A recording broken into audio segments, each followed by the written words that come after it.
Started. Thank you for attending the meeting of the Carson City School District Board of Trustees. It's Tuesday, December 10th. We're going to call this meeting to order. We're going to start off with item one, adoption of the agenda. But before you make a motion, I was meeting with Superintendent Fueling. This is loud. And we're going to table item 8. We just didn't have all the necessary information to do a full presentation. So with that, if I'll move that we anyone would like to accept make a the motion. agenda minus item 8. Thank you, Mike. We have a motion and a second. Any board discussion? Seeing none, any public comment on this item? Seeing none, all those in favor? Aye. Any opposed? Motion carries. Item 2 is the flag salute. Trustee Crossman, if you could lead us off.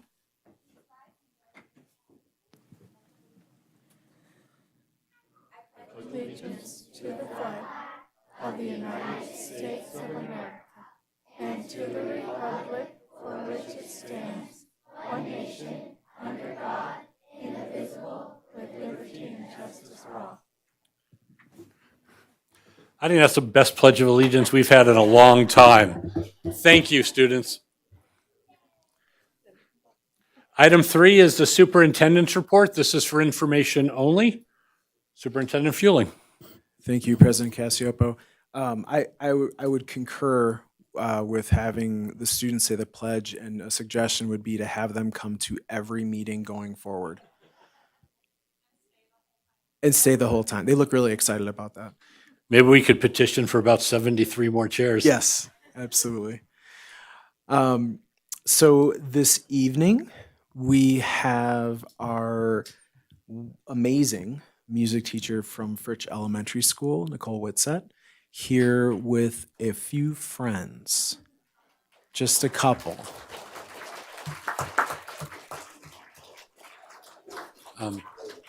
Mr. Fueling, as we get going, you and I discussed it, but if you don't mind, I thought the trustees, there's a lot of students, maybe the trustees could clear off and give them the stage, if you will, so that they have room to spread out and do their thing. That's a great idea. You could just push them back. Maybe just push them against the wall. Yeah. And so, Mrs. Whitsett, wherever you would like to arrange.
Parents, come on in. We may not have chairs, but we have space.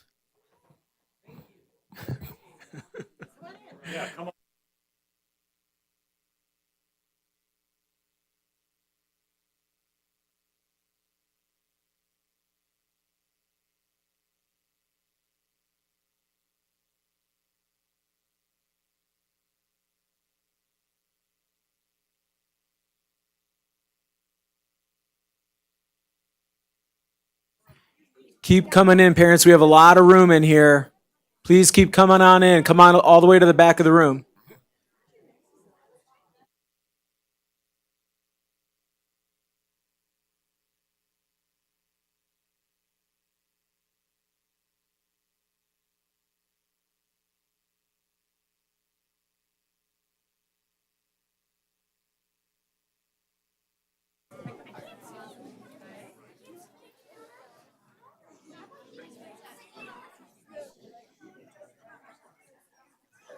Keep on coming in. We got plenty of room in here.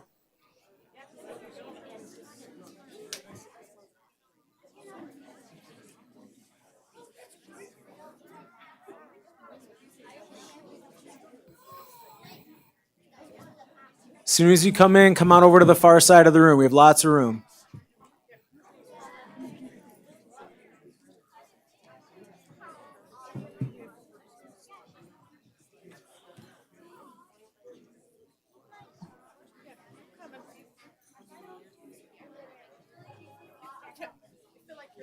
Yeah. Directing the flight. Oh, you're fine.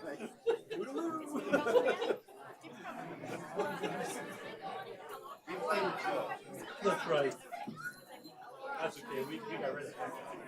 Parents, if you want to keep moving so the rest of them can fit. Keep. You can keep moving over this way. Said it, not me. Plenty of room. Hey Loretta, how are you?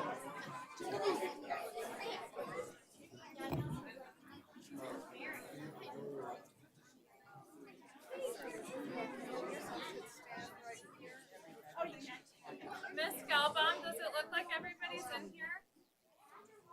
We're probably good. Okay. Yeah, they don't have I think to. we're good. Well, thank you so much for having us this evening. This is Fritz's third through fifth grade choir. When everyone's in attendance, we have about 75 kids this year. So that's like our biggest group we've had. So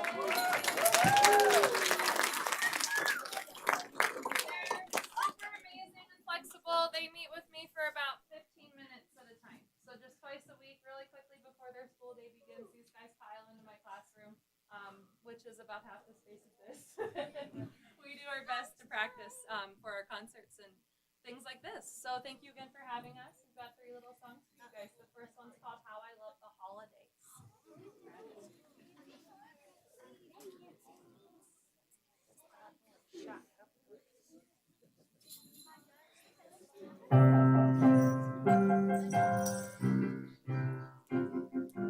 Peppermint steaks and pastries, popcorn balls and pies, cookies and creamy hot chocolate, candies and cakes of all size. How I love the holidays, how I love the holidays, how I love the holidays.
And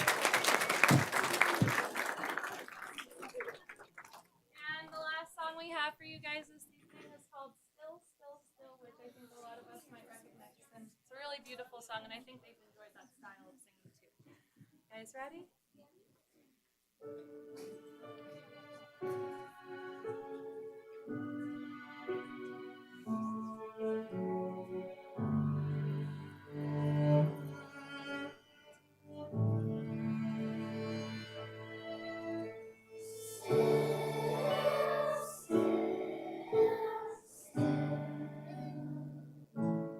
He sleeps this night so chill. His mother's tender arms enfolding, warm and safe, a child she's holding. Still,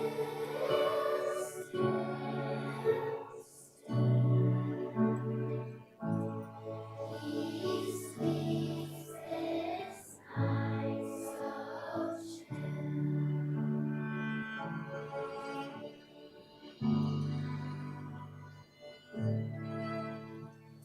Sleep, sleep, sleep.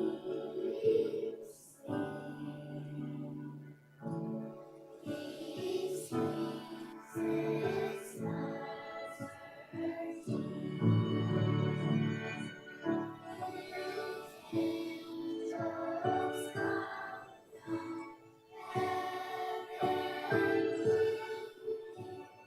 his mother's angels come from heaven, sweetest songs of joy and singing.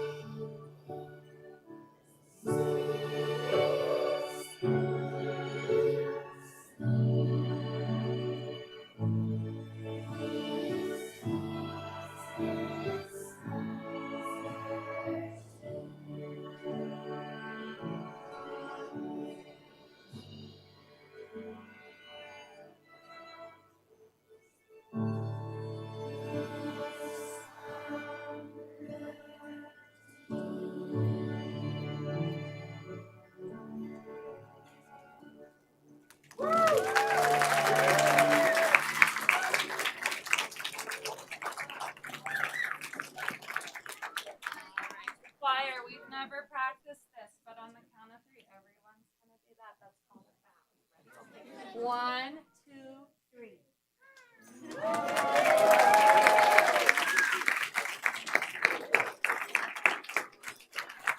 Thank you again for having us. Thank you, Ms. Whitsett. Parents, thank you so much for being here. Ms. Whitsett, if it's okay, we have some treats. These are made of purely fruits and vegetables. So I'll go to the other side to hand them off. Parents, thank you very much. Appreciate it.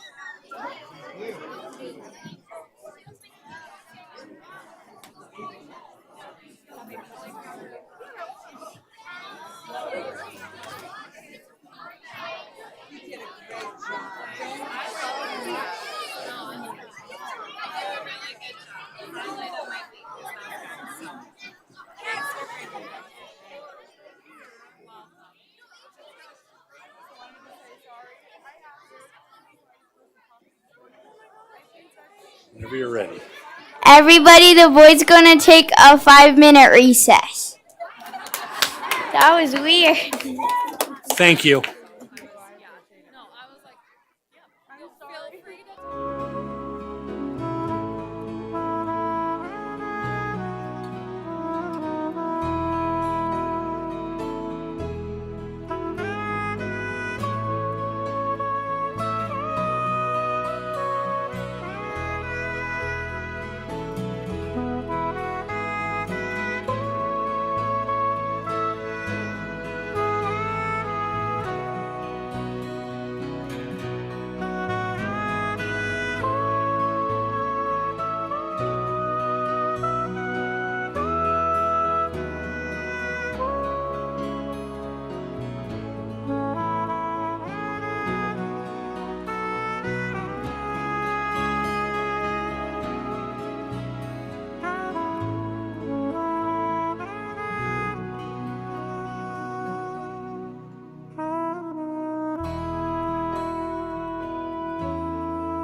We're going to call this meeting of the school board back to order. Thank you for indulging us in a quick recess to let the kids get back with their families. And I'm going to turn it back over to Superintendent Fueling to finish up his report. Thank you, President Cassiopo. Thanks again, Mrs. Whitsett, for helping make that happen for us. Last few items, just on Thursday, the 19th, we have a minimum day for Carson High and Pioneer. Minimum day for all students on Friday, December 20th. We have Christmas break starting on the 23rd and going through January 3rd, 2025, which is hard to think of 2025. Classes will resume on January 7th. And we then have a PD day on the 6th. So there's no school on the 6th. Students are back on the 7th. That is all I have.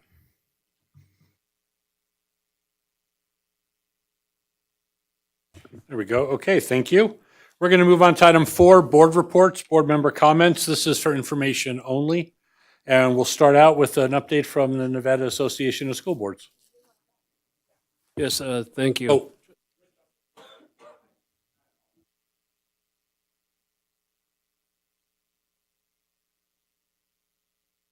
I wasn't going to be the one to say anything.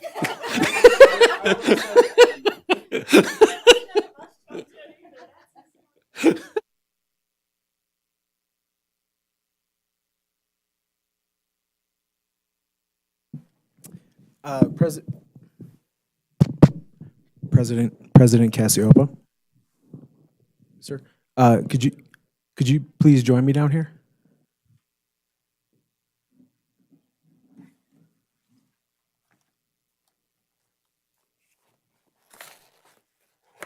Goodness.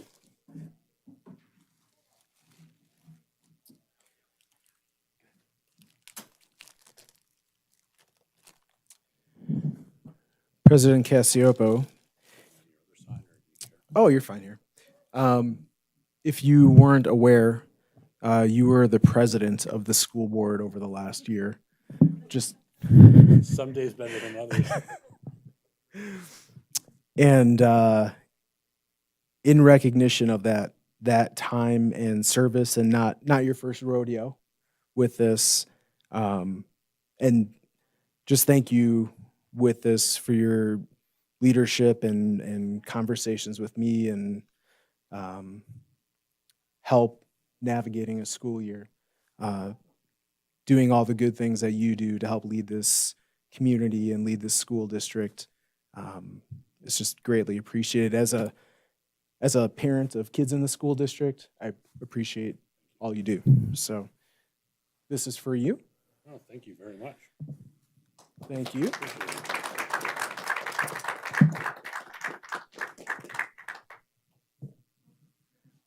And if you have any words related to your presidency that you'd like to. It's a nice way of saying don't talk too much. I know. So, yeah, I just want to take a minute to, first of all, thank everybody. In 2012, I was asked to consider running for school board, and I did, and was fortunate and blessed to get elected.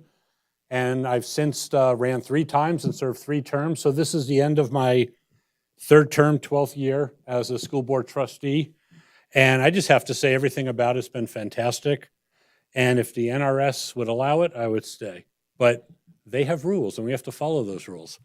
I just want to say it's been an honor to be a trustee. It's been an honor to serve with all our existing trustees, with Superintendent Fueling, with our council, Mr. Ryan Russell, and our administrative assistant, Renee Cortez. I really think there's got to be even a better, stronger title for what Renee does. You're simply put, you're amazing, and thank you for everything you do. But, current trustees, past trustees, it's been an honor to serve with everybody. We've had a great board for the entire 12 years. I said it the other night, everybody's here for the right reasons, for the students. we didn't come with preconceived notions. We do what we do for the students, and we have sometimes some good discussions, good debates, but whatever side of the vote we're all on, in the end, we know that it's in the best interest of the students, and I'm proud of that, and I'm proud of all of you and the work we've done. So thank you for serving with me. Thank you for putting up with me. And again, it's been my honor. And thank you to all the staff in the school district, the parents, the public, the students. Everybody's been great. It's nothing I ever aspired to do, but I'm so glad I did. It really has been a dream come true. I see Mr. Stokes in the audience. Thank you. I got to work with you for many years, and minus the beard, you look exactly the same. So anyway, thank you, everybody. I appreciate it, and let's finish up our business in a few minutes.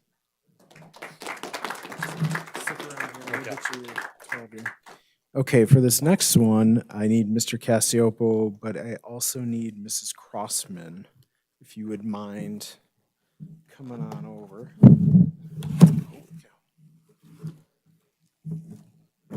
We should open these ahead of time.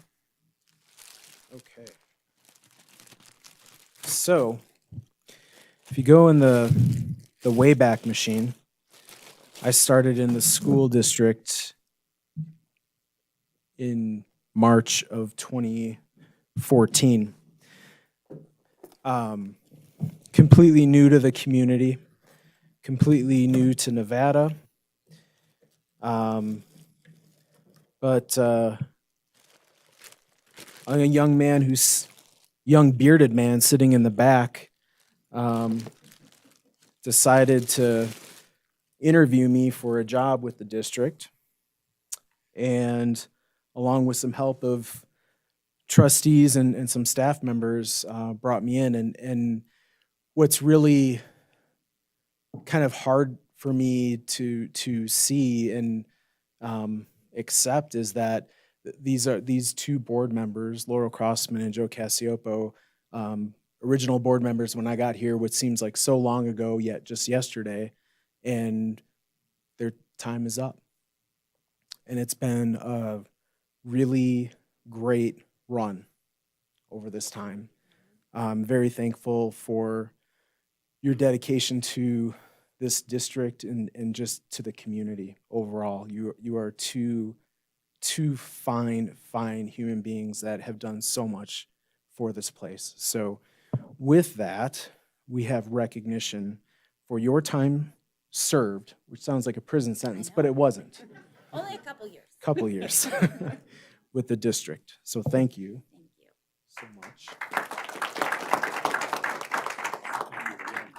Let me get, and if you would like to say a few words. Thank you so much. This has been such an honor to serve. I started serving when my youngest was 2. He's now 14 and a freshman in high school. I've had 3 of my kids graduate and move on to college. We just at our training, we had some talk about the what, the how, and the why, and how to reverse it. And we spend a lot of time focusing on what we do. We educate all students, right? And we focus on how we do that. We get the best curriculum, we get the best staff, we give them the best training.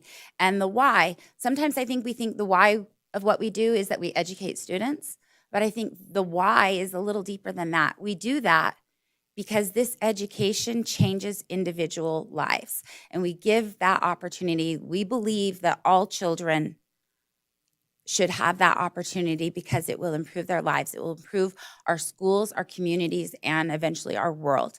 And I'm just so grateful. There's so many people in this district that work so hard with that in mind. It's a noble work. It's a hard work.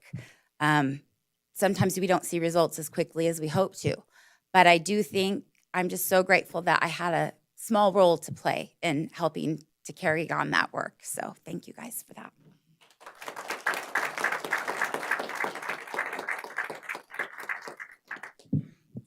Oh, yeah. You want to join him? Oh, yeah, please. All right, ready? 1, 2, 3, 3, 2, 1.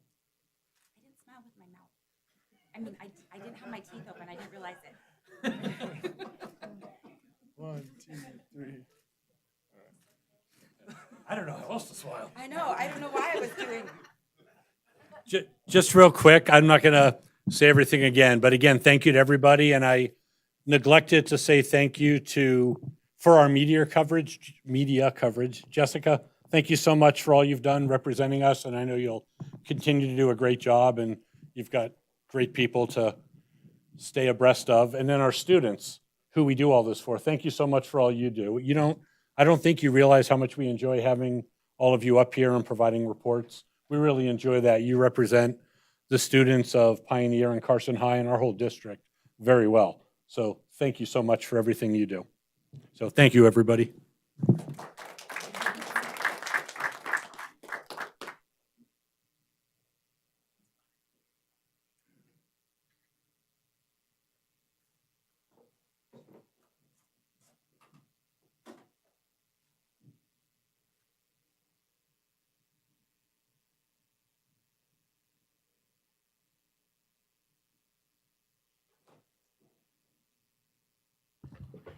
And before I wrap up my superintendent's report, I don't know if anyone else wanted to say anything at this time, or maybe during your reports or any other time. Oh.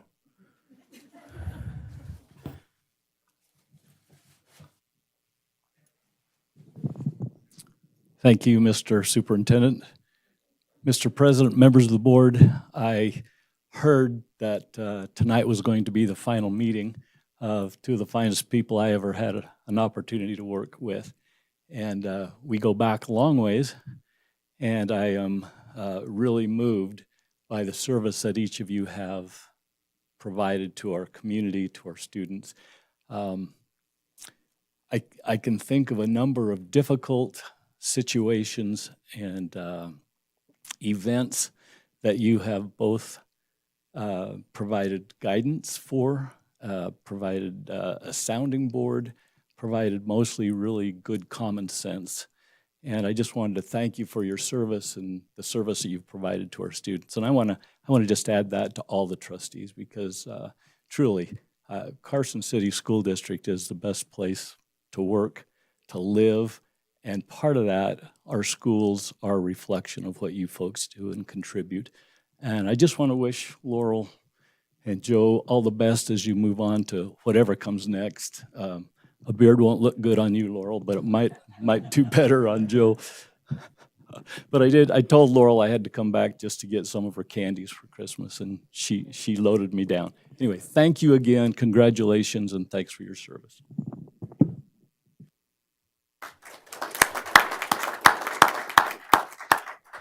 Thank you, Mr. Stokes. It was an honor serving with you, as it is with Superintendent Fueling. So thank you for your kind words.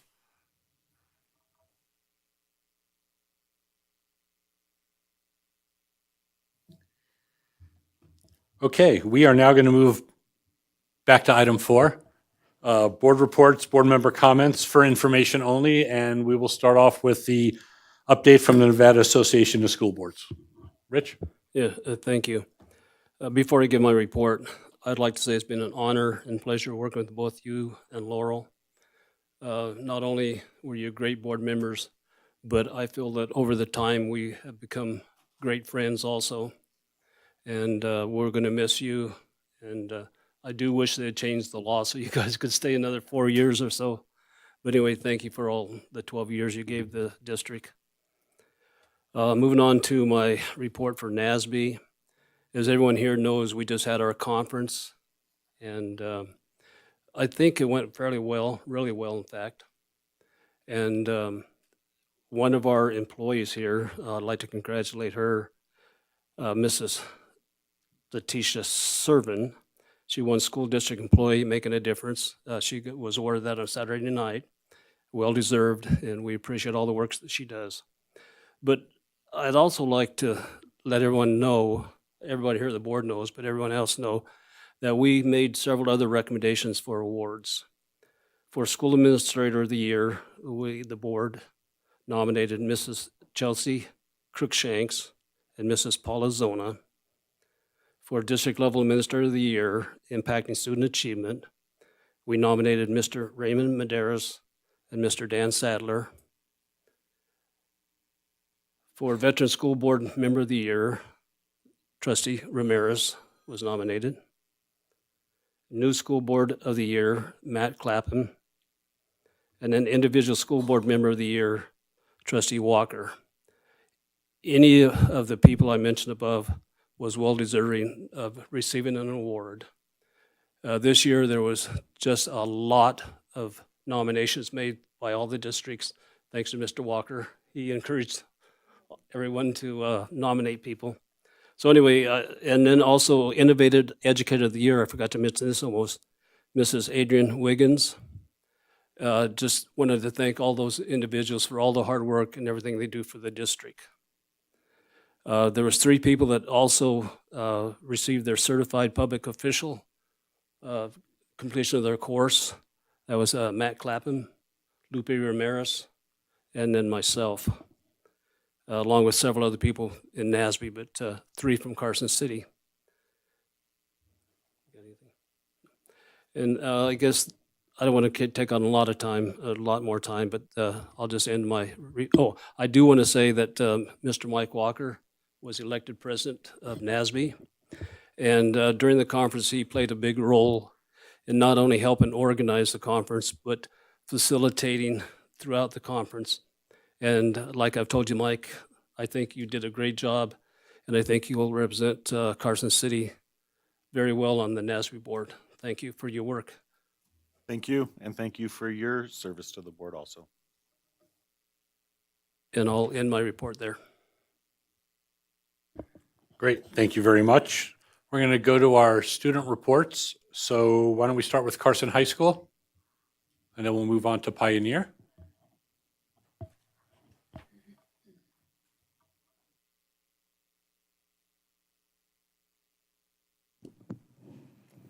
Good evening, everyone. I'm Diana Encod, one of the school board representatives, And I'm Christopher Ashley Eskridge. and we're from Carson High School. Okay, so I'm going to start with a report from our what our council has been doing. Past events, we went to Reno High School for our NASC, which is the Nevada Association of Student Council Regional Conference, where some of our students presented workshops, and also some of us were junior counselors. And then also, we've been doing our middle school tours for Eagle Valley Middle School. They came to the high school in the last week of November. And then for Carson Middle, they came over just last week. And for our upcoming and current events, as a part of our district's Angel Tree program, we adopted 2 kids, and we went shopping for their gifts last week. And we are also currently in holiday week, where staff and students dress up in like holiday wear and apparel. We also are doing a canned food drive for fish, and it's also a grade level competition. And for sports, basketball has officially started their season, and there's a game tonight at 7 against McQueen High School. And there are also going to be basketball games over winter break. And then also, wrestling has also started their season. They had a tournament last week in Utah, and they're also going to have another one this week in Winnemucca. And cheer hosted their battle at the Capitol last Saturday at Carson High School, and lots of schools in our region came out and competed against each other, and it went very well. Thank you. Thank you. Thank you. And again, thank you for representing Carson High. Okay, Pioneer, please.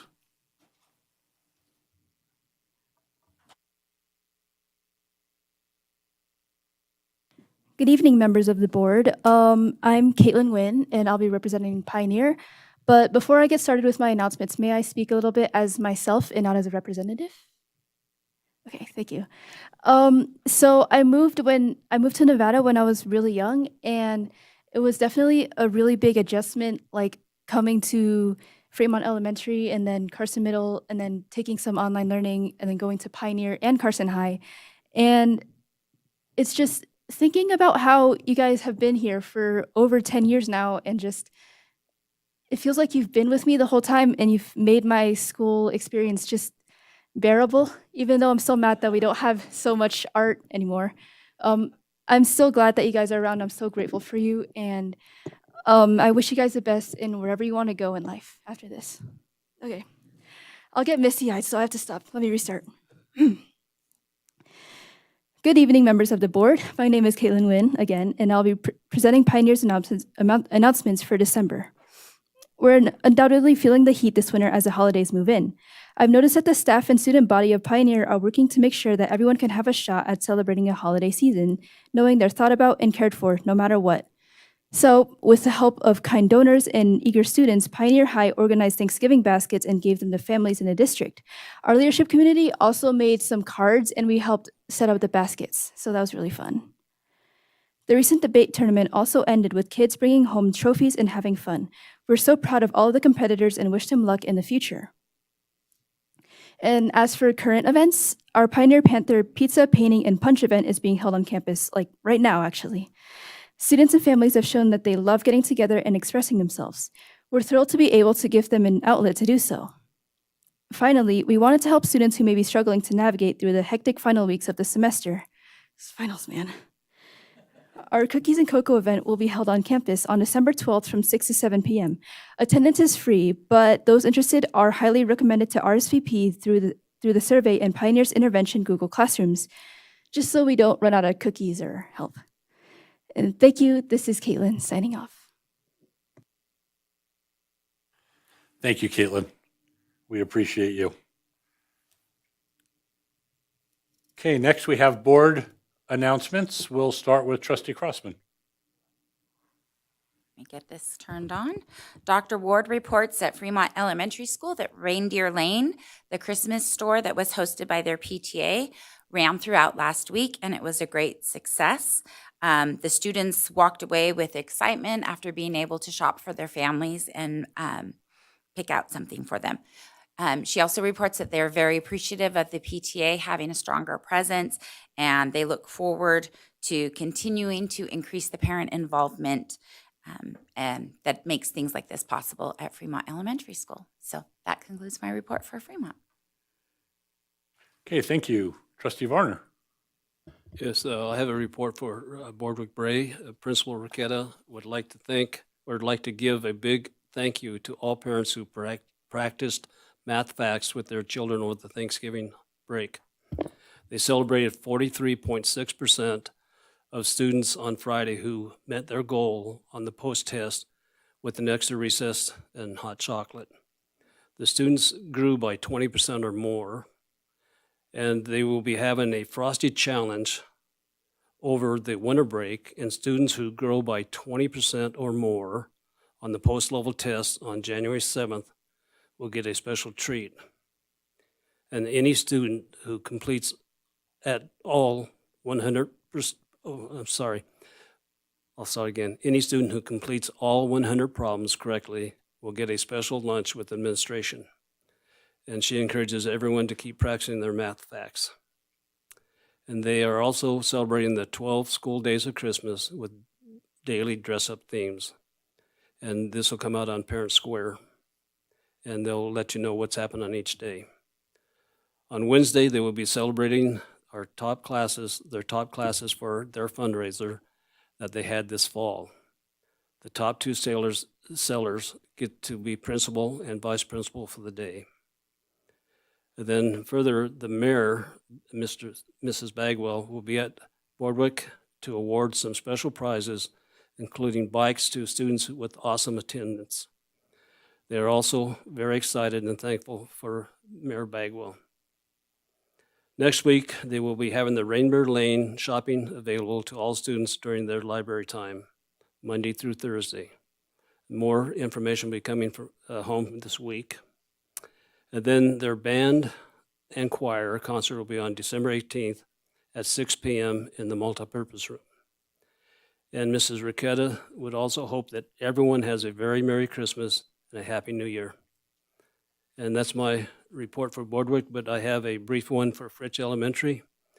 Principal Brown just wanted to wish all their families and hope they have a very wonderful holiday. And since this is our last board meeting before Christmas, I'd also like to thank all staff. Very Merry Christmas, Happy New Year, and all the community members as well. We appreciate everything that all the staff does, and they work very hard, and the board greatly appreciates it. Thank you. Thank you, Rich. Trustee Walt. Thank you. So at Empire Elementary School's PTO is hosting a Winter Wonderland formal dance for families. It will be December 19th from 5:30 to 7 p.m. They're also conducting a formal wear clothing drive. So if anybody has any formal wear, this is for young to adults, both girls and boys. If they could stop by Empire Elementary School, the main office now until December 18th to donate any of the clothing, it would be greatly appreciated. They're looking forward and hoping to get great attendance for this family night as well. For Carson High School, the Alternative Standards Program and Special Education Department is hosting a bake sale silent auction on December 13th from 7 a.m. to 2:05 p.m. in the library. And then Carson High is hosting FAFSA night on December 19th at 5:30 in the library as well. And that's it. Great. Thank you, Molly. Trustee Clapham. Thank you. I have 2 updates tonight. First one from Carson Middle School, Miss Robinson. She said that their choir and musical theater students put on an amazing performance last Thursday. Their orchestra is performing tonight here at the community center, and their band performance is this Thursday at Carson Middle School. This week is also MAP testing, and next week marks the end of the first semester. And they will be celebrating the end of the semester with an assembly for all students. And the PTO just wrapped up their cookie dough fundraiser, and they're very appreciative of all they do for the staff and students. From Miss Crookshanks at Mark Twain, she says they are in the full holiday swing at Mark Twain. They hosted their annual Loteria, did I say that right? Loteria night, and it was a huge success. Families came and brought desserts to share, and they played many rounds of bingo. 5th grade students participated in the tree lighting ceremony last Friday, and she would like to recognize Christina Bourne for her dedication to their music program. The program was beautiful, and it was fun to see all the students in the district performing together. The music staff is extremely talented. All students were dropped off and reunited with parents successfully because of Ms. Bourne's careful planning.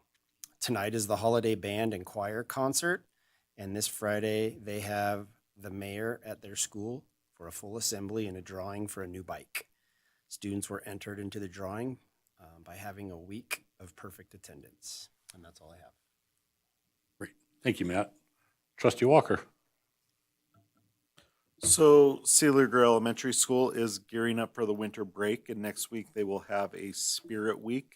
So I'm most excited about their sleigh day, where the students will wear something that makes them feel good. So I'll be asking Mrs. Pryor to send me some pictures so I could see what that looks like.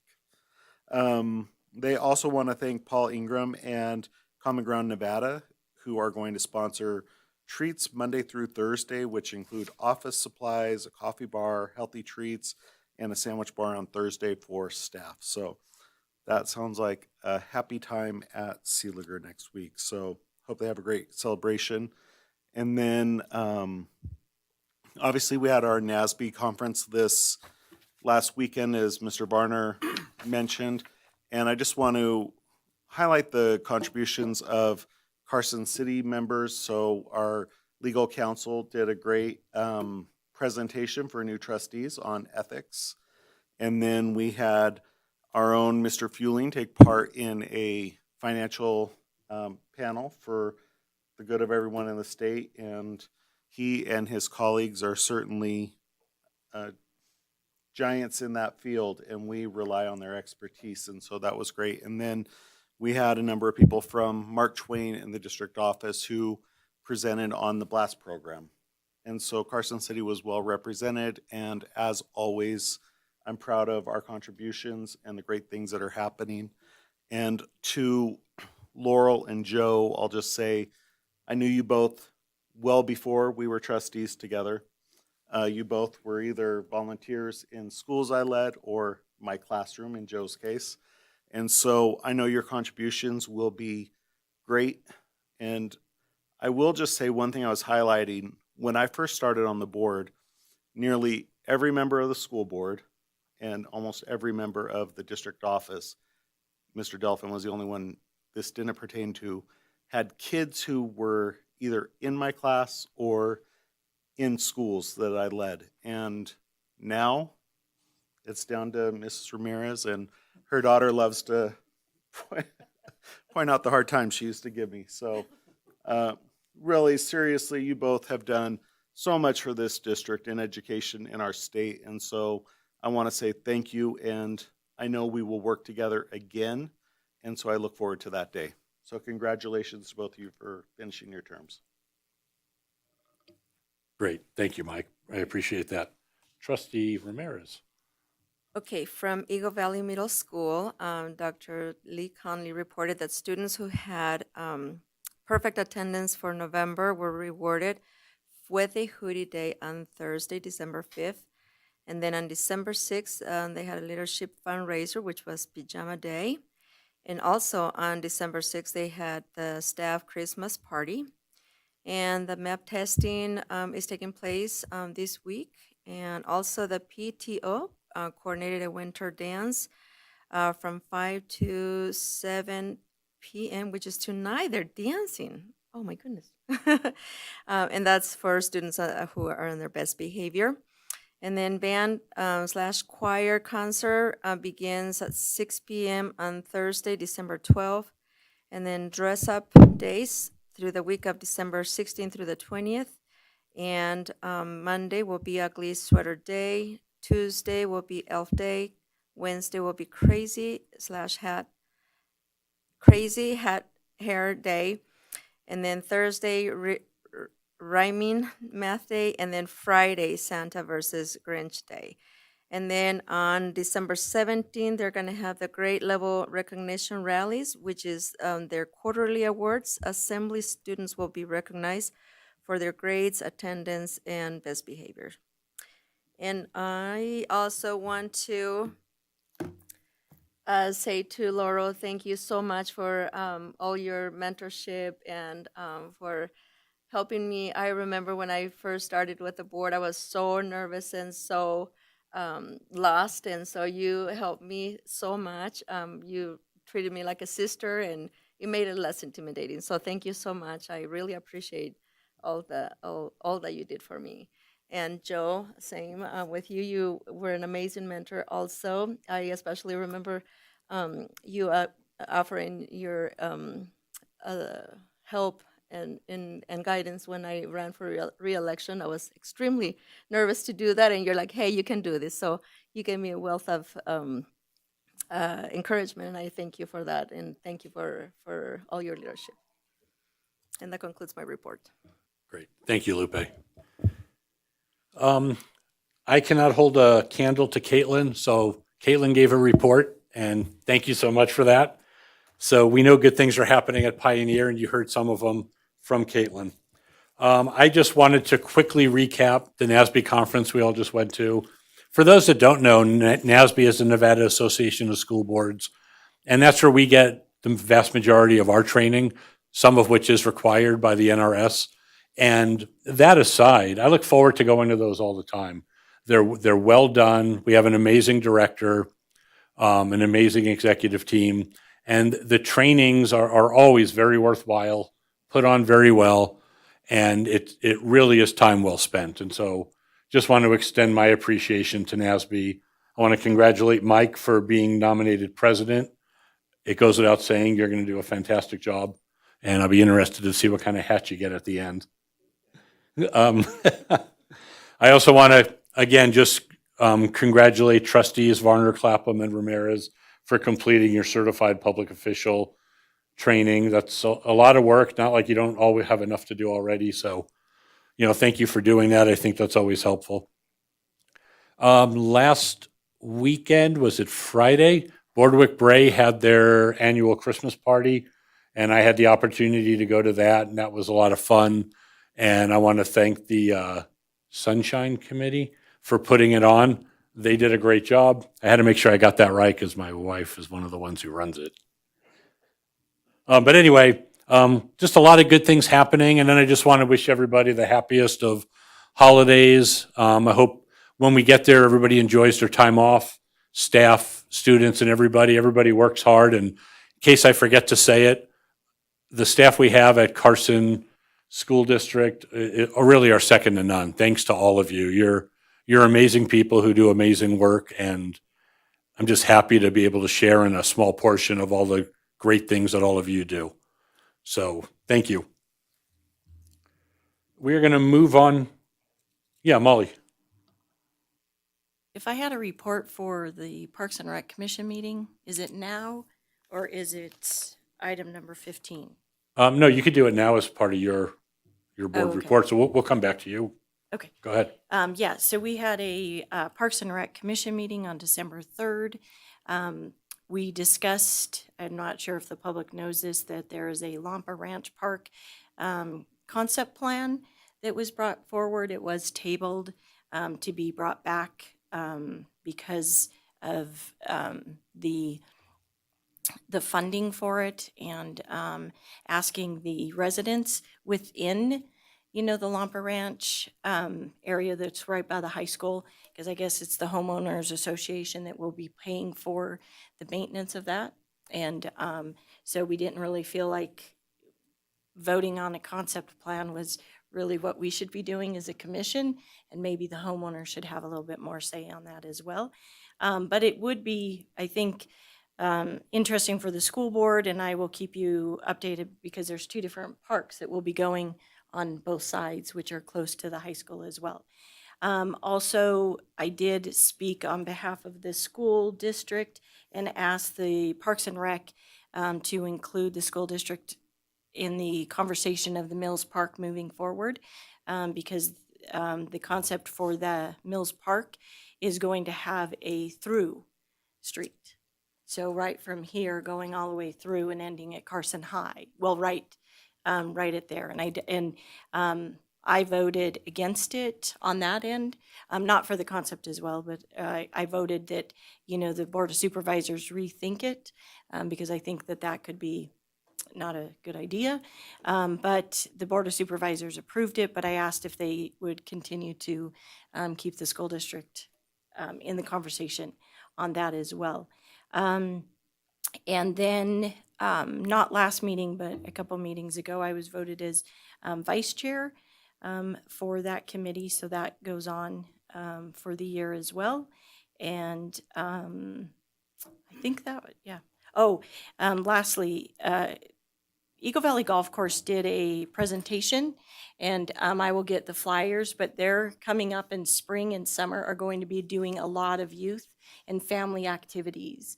One of the youth activities, I believe, is free as long as the parent, comes with the child to do the golf. So they're really trying to increase golf participation. So when that information comes forward, I'll bring it to the board as well. Yeah, thank you, Molly. Yeah, congratulations. Okay, we're going to move on to item 5, association reports. This will be for discussion only. Dr. Ward?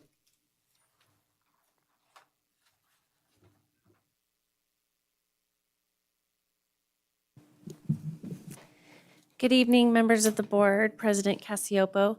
I am Jennifer Ward, and tonight I represent our Building Administrators Association, and I'm here to say a huge thank you. And I wanted to go before Mr. Wallace can say ditto.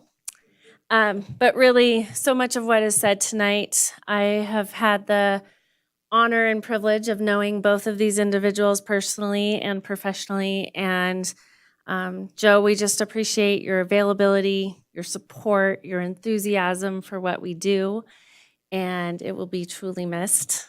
And to Laurel, my Bulldog Solon Senator mate, and I believe it's been like 46 years in the district together, so going all the way back to Fritch Kindergarten.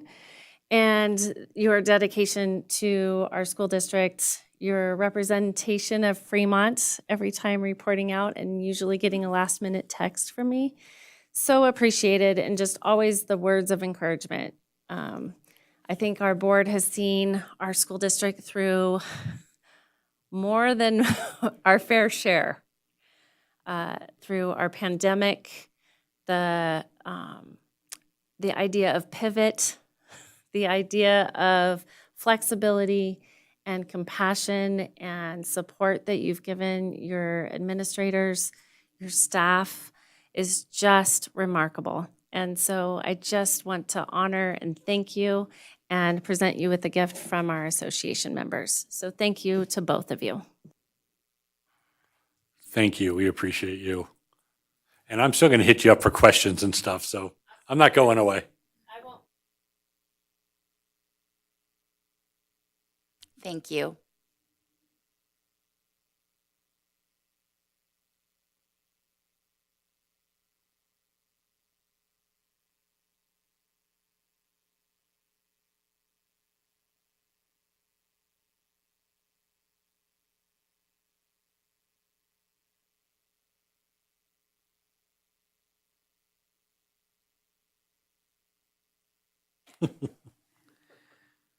Thank you. Mr. Wallace. Brian Wallace, President OCEA, represent the teachers within the Carson City School District, and ditto. In all seriousness, though, all of you on the board as trustees have brought to us is the stability. And that stability has led to that consistency, and then that leads to sustainability, and then that leads to staff being able to do what we need to do, which is why every single one of you in this room, sitting up there on the dais as trustees, our superintendent, all the way down to all of our support staff, we're able to focus on the children. To have board members to come before us every single time without personal agendas, or at least if you have them, you hide them extremely well. You modify them as necessary. If there is any contention, we don't really see it because we keep the kids at the forefront. And by every single one of you being able to do that, that is why staff can do what we can do. To have the longevity of board members such as yourself, Joe, and Laurel is tremendous. We cannot ever thank any of you enough for your public service and the amount of time it takes. We know as educators the time away from our own families, but people forget from time to time what it takes to be a trustee. We don't always hear about the number of committees all of you sit on except for January. That first meeting, I usually try to skip. It's because of that. It's all about the extra duties as a sign that all of you have and without compensation for the most part, to be honest. So that dedication, your time away from your families to take care of every child in this district. And by taking care of them in turn, you each then take care of us as staff. Knowing we have such a supportive board and long-term board members such as the two of you, that makes it even easier when we have to sit down across from Mr. Sadler, Mr. Fueling, and start the negotiations process. Knowing that we all have this mutual interest of the students first, knowing that leads to staff, that leads to us having higher retention rates than other districts, and as I have echoed, definitely the 12 years for the two of you that have been here, why we truly are the best. We've heard that again from Trustee Varner and Trustee Walker about NASB and where we are as a district. We need your continued support, of course, as you term out. We look forward to seeing you continuously involved in our schools, our city, and this community.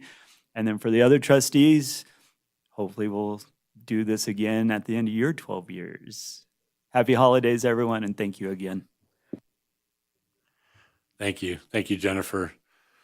Thank you. We really appreciate the two of you, and again, everybody. It's been a lot about us tonight, so thank you.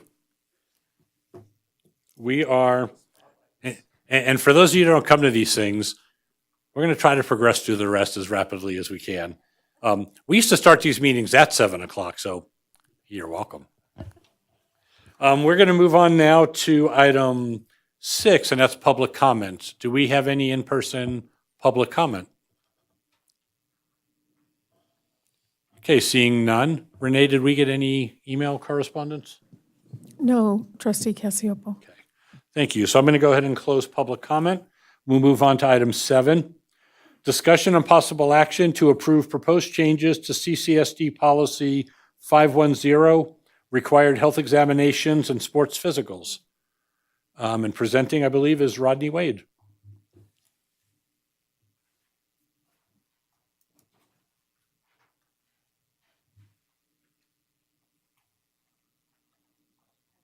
Oh, sorry, Molly. No.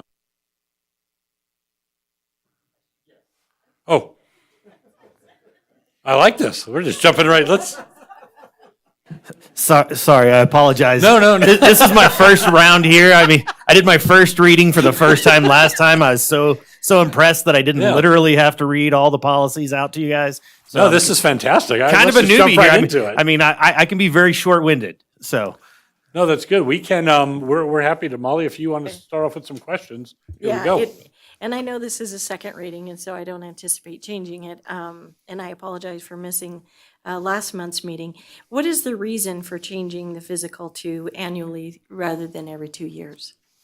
I think the purpose of changing it from annually to every 2 years is to, I'm sorry, from every 2 years to annually, was to the way that if a student were to fail a test, they're required to take so many tests, and to kind of fall in line with what some of the surrounding school districts are doing. We felt that annually was best representing our students and making sure that the students who are representing us are doing it ethically and it was a suggestion made by our coaching staff and our athletic director. So then will the free physical nights be annually as well? You usually have 2 or 3 of those. So yes, the physicals are required now by NIAA annually. Previously, the physicals were, I'm sorry, I thought you were talking about the testing. But the physicals, yes, the physicals are required by NIAA every year. So that was really just to fall in line with NIAA. And then you'll be offering the free physical nights? Yes, we annually as still well? do. Yes. Okay. We've been doing them annually anyways. It's just not been our policy. Okay, any other questions? Otherwise, it's an action item. I'll make a motion. I move that the Carson City School District Board of Trustees approve December 10th, 2024 as the revised date for CCSD Policy 510, required health examinations and sport physicals. Okay, we have a motion and a second. Any further board discussion? Seeing none, any public comment on this item? Seeing none, all those in favor? Aye. Any opposed? Okay, motion carries. Thank you. Okay, item 8, we tabled. Yeah. So item 9, we'll move on to discussion and possible action to interview and possibly approve the selection of CCSD Family Life Advisory Committee members from both an open application process and a request for renewal to serve a 3-year term, January 2025 to December 2027, in the following categories. 1 parent representative and 1 counselor, 1 parent representative and 1 counselor representative. This is for possible action, and we have Sheila Story presenting. Hi, Sheila. Hello. Mr. Cassiopo, really quick, I'm sorry to interrupt. I need to make a disclosure on this Please. item really quick. Ms. Lawler, who is running for the parent committee member, I have known her in a personal capacity for quite some time, and I'm still gonna be voting, but I just wanted to make you aware that I don't believe it will affect my ability to make a good decision tonight by knowing her.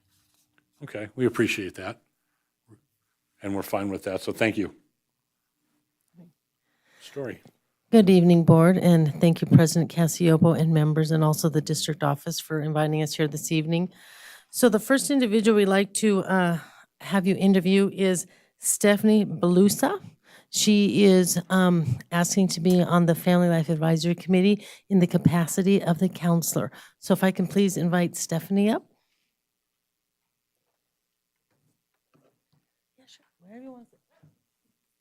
I don't bite, but it's okay. Hello. Okay. So board, go ahead and ask your questions. Just a question, Mr. President, on the manner in which we're going to do this. In previous times when we've done this, we've had all the interviewees at the same time, so that we can ask one question and get the answers. Are we going to follow that format, or are we going to change it this time? No, I think we can follow that format. So if we do have more than one candidate from each position, let's bring all the candidates up. And then what we're going to do is, I'll just remind everybody, we usually have a series of questions, and to be fair, we try to ask everybody the same questions. We have some sample questions up here, some of which that you've been asked already, I believe. And if you'd like to ask another one, we just ask that you ask both candidates. Okay, so then at this time, I would like to invite Ashley Spurgeons up. She is asking to be on the Family Life Advisory Committee in the capacity of a parent representative. I would like to invite Dan. Can I make a suggestion that maybe we do the two candidates or the candidates for the counseling position and then the parents? No, I'm sorry, that's what I meant to say, just for each position. So right now, let's do the counseling position first. So currently, we have one individual here this evening. The other individual was unable to make it. So Stephanie is the one candidate for the counseling position this evening. Oh, okay.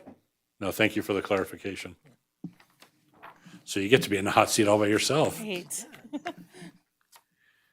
Okay, so, well, first of all, thank you for your interest. We really appreciate having interest, and, for us, it's fantastic when we get numerous people that want to apply for these things. And what we typically find every year is we just get great candidates that want to do this. And it's really hard for us because when we do vote and, one person gets nominated and maybe one doesn't, it's certainly not a reflection, I've found, of the other person. And we hope that no matter what, everybody finds a way to be involved in the district. And, I think just by virtue of wanting to volunteer shows that you have a commitment and a passion for what we do here. So thank you. Sure. So with that, board, I want to open it up. Maybe Laurel, if you want to start us off with questions. Sure, I can do that. And first of all, I just want to start off with an apology. I am sorry that this procedure takes place like this in an open meeting for a job interview for a volunteer position. So my apologies in advance. I really admire your determination and willingness to stand up and answer our questions in this manner. Sure. My first question would just be, why are you interested in wanting to serve on this committee? Well, this position was brought to my attention at my place of employment. Oh, is it on? I think it's on. Maybe just pull it a little closer. Sure. Okay.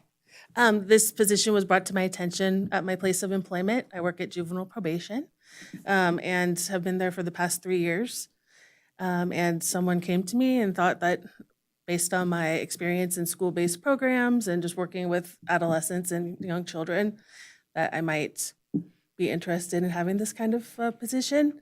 So I thought about it. I went to one of the meetings just to sit in to see what that was like.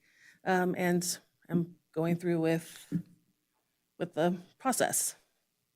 Mm-hmm. Rich?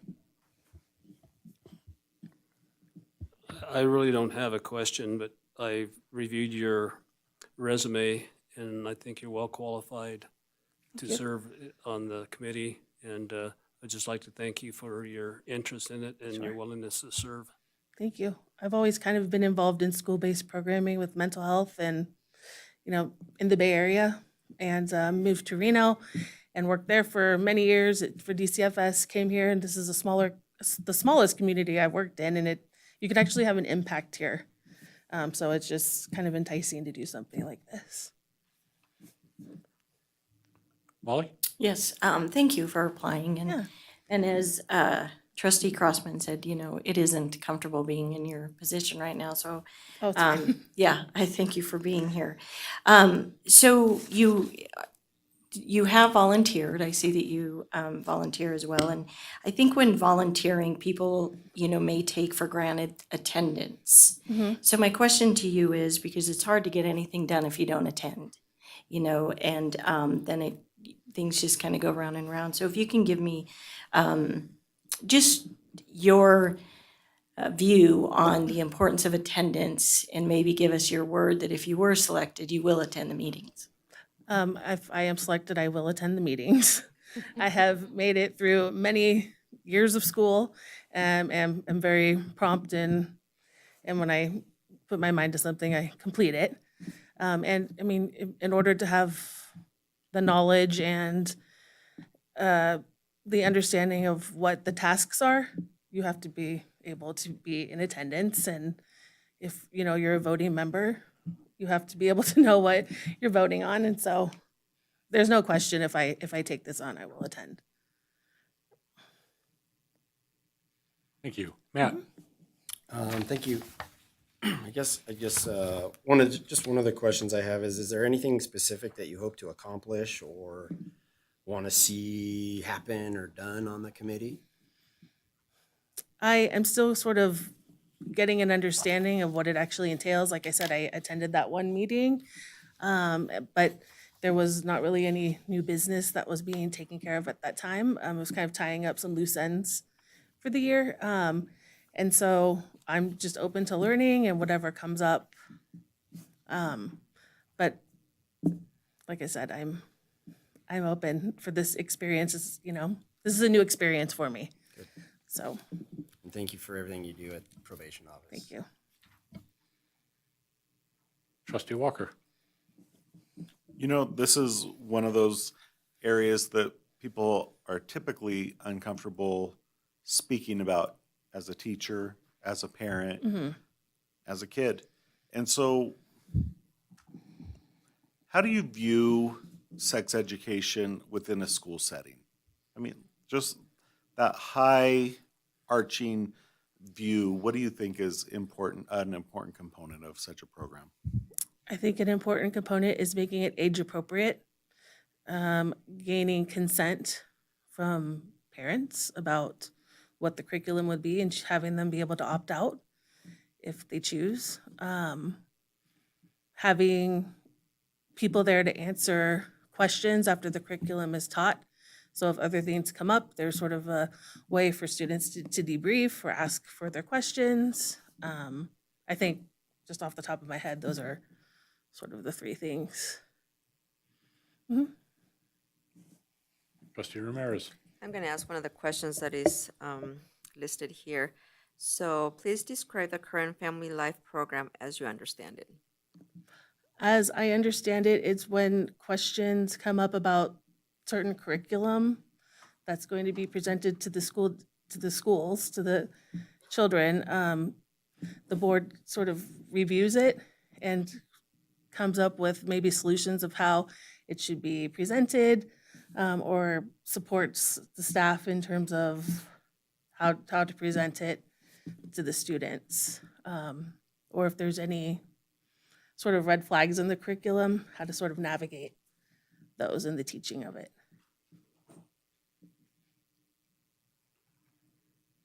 I don't think I have any new questions for you. I mean, just looking at your resume and everything, you have a fantastic resume. I think great experience to volunteer for a position like this. So we would appreciate your insights as part of the committee. One of the things we run into, especially on maybe more questionable or contentious materials, is making sure, and I think the committee does a really good job at, the whole opting in process. We sometimes say opting out, opting in, and I think as I understand it, the students or the parents opt in to it. And if they don't, if the parents feel this isn't appropriate for the students, the comfort is that, well, you have to opt them into this. And if not, we have other productive things for them to do during this. So is that something you're comfortable with, respecting the wishes of the parents, even when maybe you feel personally, gee, this is an important topic? Are you comfortable with, having parents part of that decision, if you will? Oh, absolutely. I think just in doing the work of mental health, people have to consent for the treatment. And sometimes children need it, and that's your recommendation, and parents don't choose to follow through with it, and you have to respect their decision. So yes, I'm comfortable with that. No, I appreciate that. Matt, you're looking at me. Do you have something? Yeah, to one add? more question. Okay. Just in one sentence, could you tell me what psychodynamic informed supervision means? So psychodynamic psychotherapy is a form of therapy, sort of like cognitive behavioral, psychodynamic, family systems. And so I wrote a curriculum to train therapists how to do psychodynamically informed supervision. So when they have interns that they're working with, you supervise them under the psychodynamic umbrella to teach them how to do therapy in that manner. Thank you for doing what you do. Yes. Because I can't do it. Welcome. Anything else? Any other questions from the board? Okay, this, I guess, just in case, is there any questions or comments you have for us? No, this is my first school board meeting ever, so I'm just kind of soaking it all in. Perfect. But thank you all. No, thank you. Okay, so can we go ahead and take action for each one, or should we do it kind of after we've done all the positions? You can do all at once they're done. I think that's the cleanest way to do it. Well, thank you very much. Sheila, if you want to introduce the next segment, if you will. And I did forget to introduce myself. My name is Sheila Starr. I'm the chief nurse for the school district and the chair for the Family Life Advisory Committee. So at this time, I'd like to have Ashley Spurgeons come up. She is hoping to be one of our parents on the board, representatives. The second person is Linda Lawler. She's also hoping to be one of the parents on the board as a representative. And the third individual is Danielle Martin. If I could please have Danielle Martin come up. She also has put in for the parent representative on the board. Well, welcome all three of you, and again, thank you for your interest. We truly appreciate it. We'll go through the same thing. We'll ask you some questions, and in the end, we'll have the uncomfortable task of trying to figure out which of the three very qualified candidates we vote in, if you will. So Laurel, why don't we start with you? Okay. Again, my apologies. This is a difficult format, and I know this is a volunteer position, so thank you for going through this. My question to all of you would be, why is it that you want to serve on this committee?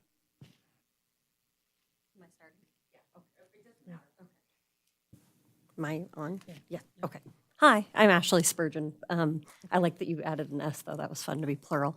I actually had quite a few parents ask me to do it, and I kept asking them, why do you want me to do it? And they just said because of communication, that they felt like they didn't know what this committee did, and that I would be able to somehow relay that information. So I guess I was voluntold to try it out. And I'm totally open to doing rock, paper, scissors if.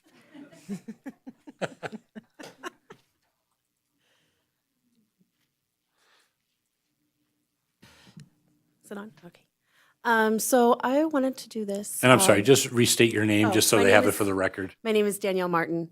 Thank you. So I chose to volunteer due to I have some experience working with the committee. When I worked for Carson City Health and Human Services, I used to do the community health. I was a community health worker and would go to the schools and teach the sex education. And so I have some experience of dealing with the just that part of the school in general. And so, and with kids in the district, they're very open on telling me what they experience in the school, what they are taught there. And I just feel like it's really important to just be a part of that and help kind of create that that service for them, because it's really about making sure that they get what they need.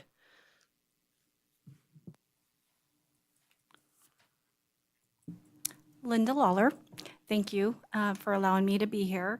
Why I want to be on the committee. I'm currently on the committee, and I'm asking to continue to be on the committee. I feel that it's super important to be involved with your kids. I've had 3 kids to graduate through Carson City School District. I have an 8th grader, and more so because she's a young woman growing up, I really want to be involved. I'm currently part of the PTO at Carson Middle School, and I like to continue on this position. I feel that I have an opportunity to provide more than just a parent on this committee.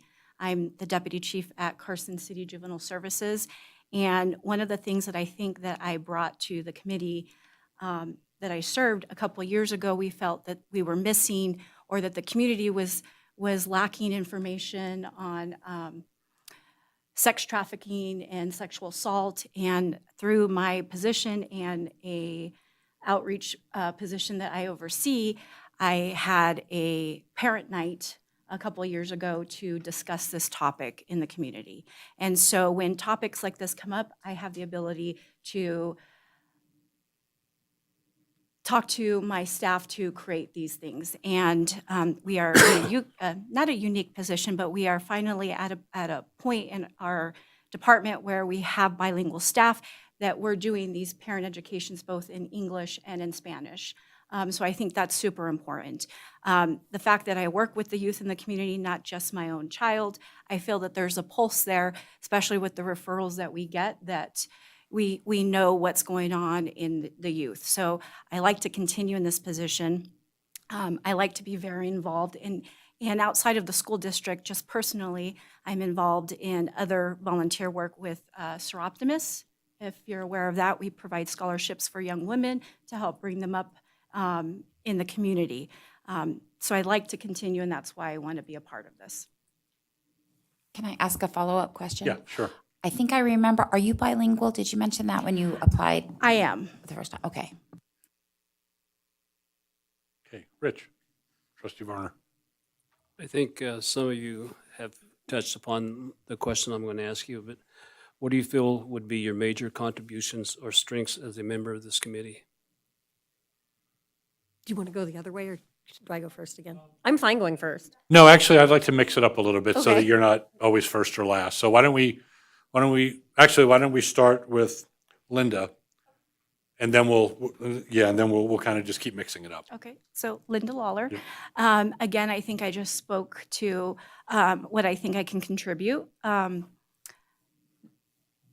Through my position, the education that we're lacking, I can provide that to the community, but also through the referrals that we get, I get a pulse on sometimes what's lacking in our community. And I have lots of conversations with my daughter to see where she's at, and those are part of the conversations that, you know, I can add to when we meet.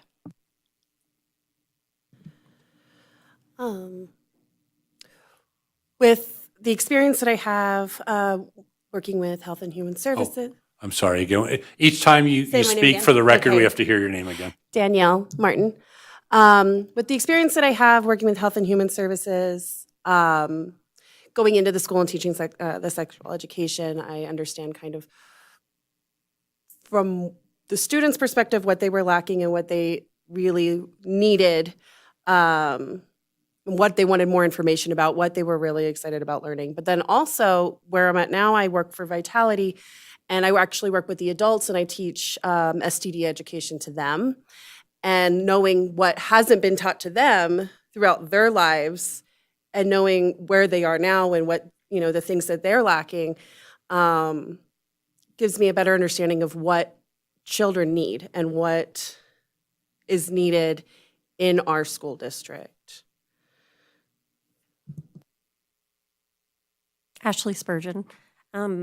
My background is rather varied, and for me, I feel like the biggest component to the curriculum is that it's a safety issue, because study after study has shown that when children have the correct vocabulary, that in and of itself is going to protect them a great deal. And it just has changed so violently because of social media that I'm really shocked and surprised at the things that I hear the kids at the park and in my neighborhood and my children's friends saying and doing and watching. And I think the better we communicate with each other, we can communicate with the kids. Thank you. Molly? Yes, thank you, and thank you all for applying and reapplying. So my question is, and we'll start, I guess, or I'm sorry, yeah, Linda. What are your expectations for your role on the Family Life Advisory Committee? Linda Lawler. One, attendance. It is very important to be there, and I think that in my last term, I might have missed two meetings. One was a last-minute meeting that wasn't part of the calendar, and I was out of town. But again, attendance is very important, and being a part of the group and having conversations about the curriculum that comes up, but also being respectful to everyone's opinion, because sometimes we don't have the same opinion in our meetings. And I think just continuing to be respectful with everybody's beliefs and sticking to your own beliefs as well. Danielle Martin. I feel like I could bring, having 3 children, I have a lot of experience. They're very ranging in age from 14 to 7 and girls and boys. And so I see a lot of the teen stuff, but I also see a lot of the young girl go like working their way into, a couple of years from now, puberty. And so just having that experience and, my kids, I'm very open with my children and we talk about things that they feel like they need, just anything in general they come to me for. And so just knowing like what the teens are talking about and what is important for them, but then also knowing what is important in the community from what I've seen, and just bringing that in there, but open-minded to where like I understand what my view is, but I know that it's completely different than a lot of people that I know.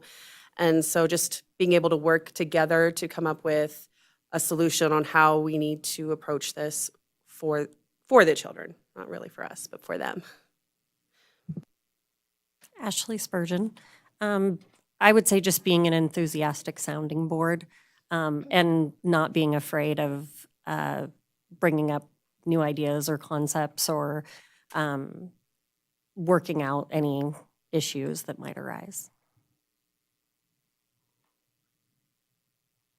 Okay, thank you. Matt, and we'll start, I think we'll start with Danielle this time. I think you didn't get the opportunity to go first yet.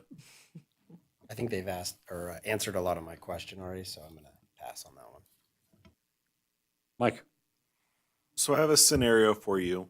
Say that in one of your committee meetings, there is a disagreement and the students are all advocating for one training tool and the parents for another. So how would you best facilitate that process? Compromise. So one of the things, I teach a parenting class, so one of the things that I've taught in that parenting class is when it comes to our children, we listen to what they have to say, but we also try to work on a compromise so that they can get something out of it that they want, but we also will get something out of it that we want as well, just so that everybody gets, it's more harmony. Everybody is happy with the decision that's made. Linda Lawler. Again, with I have my experience in the past. So usually there is a lesson that we're discussing and there has been disagreements, but we each have an opportunity to explain why or why not we don't like a certain lesson plan. And sometimes there is a little bit of compromise in there with respect to if something doesn't work, then we take a vote. But also we have a discussion of maybe we do some research to see if there's something else out there that we could bring back to the next meeting that we have. So again, it comes down to everybody has an opportunity to say their piece, but in the end, it does come down to a vote. And whatever decision is made, that's the decision moving forward.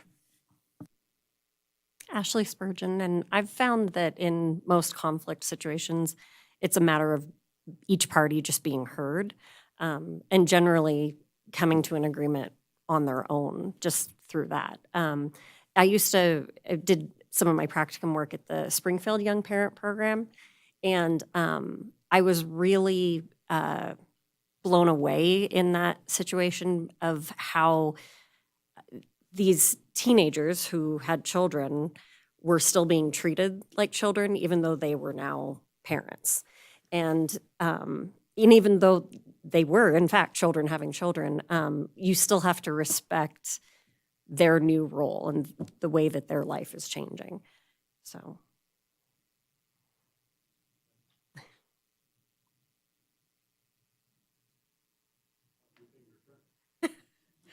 Okay, let me see if this makes sense. So in your experience, what's the best way to engage the parents in delicate topics such as sex education?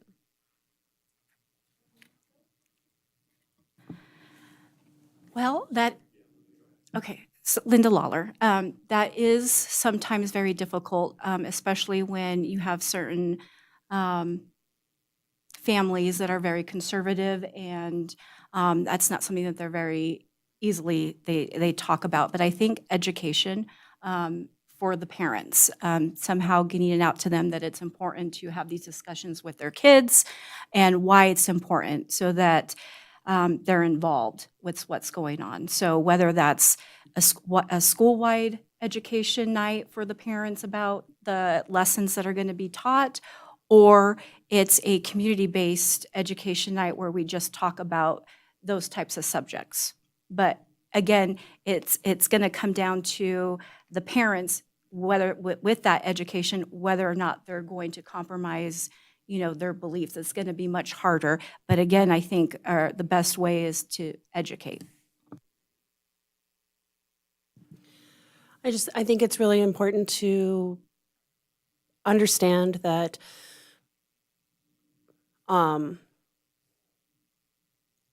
all parents, they're all, everybody has their own beliefs on how they want and how they're okay with sex ed. I mean, it's a very controversial topic.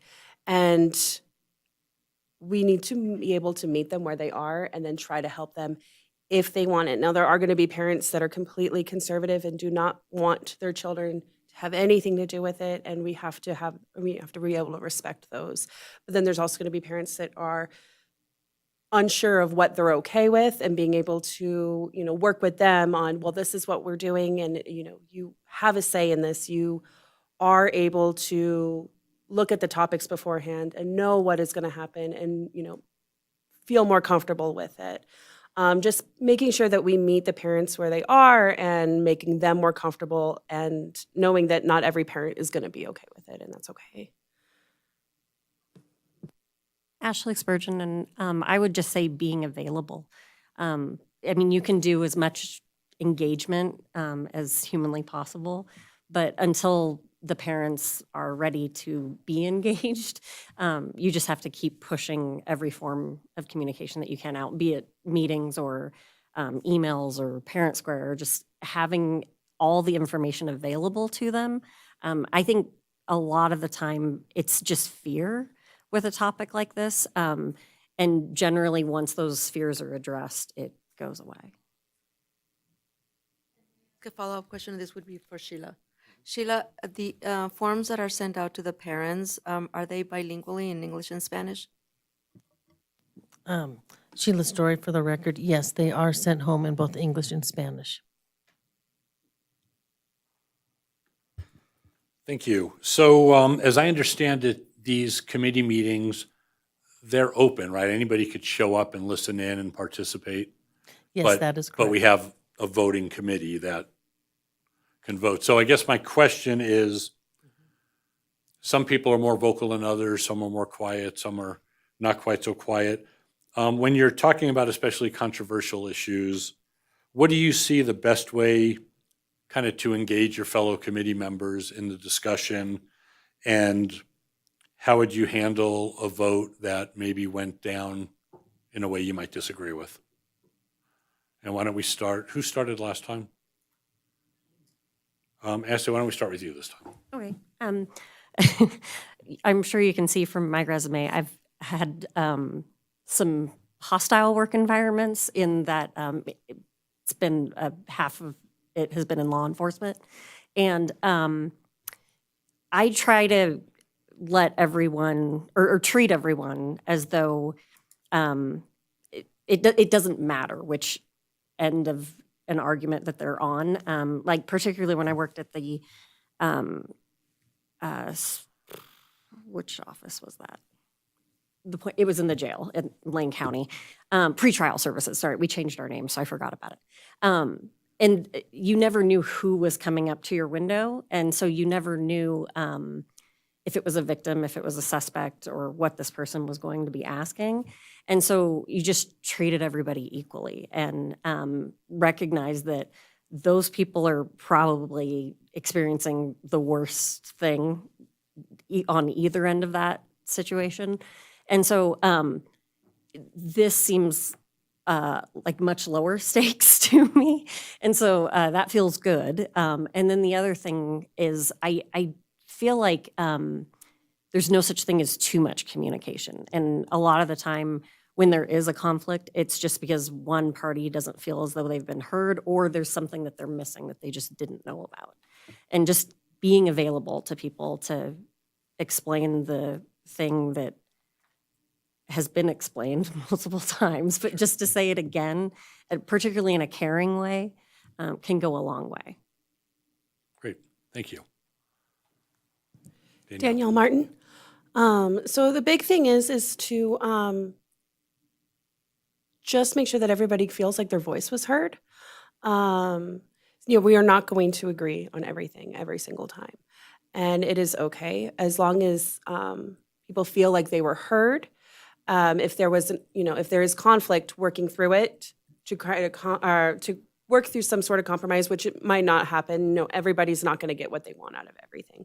And just being able to respect everybody's opinions and still be able to work together and cooperate even when we all don't agree is how it's going to be able to work out. Okay, thank you.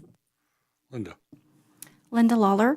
And communication, I think everyone on this panel has said that. Having a mutual respect for everyone on the committee, whether you disagree. That's the biggest thing. And when the vote is done, that is part of that respecting the committee, that whether that vote went your way or the other way, you respect that and you move forward. It's as simple as that. Great, thank you.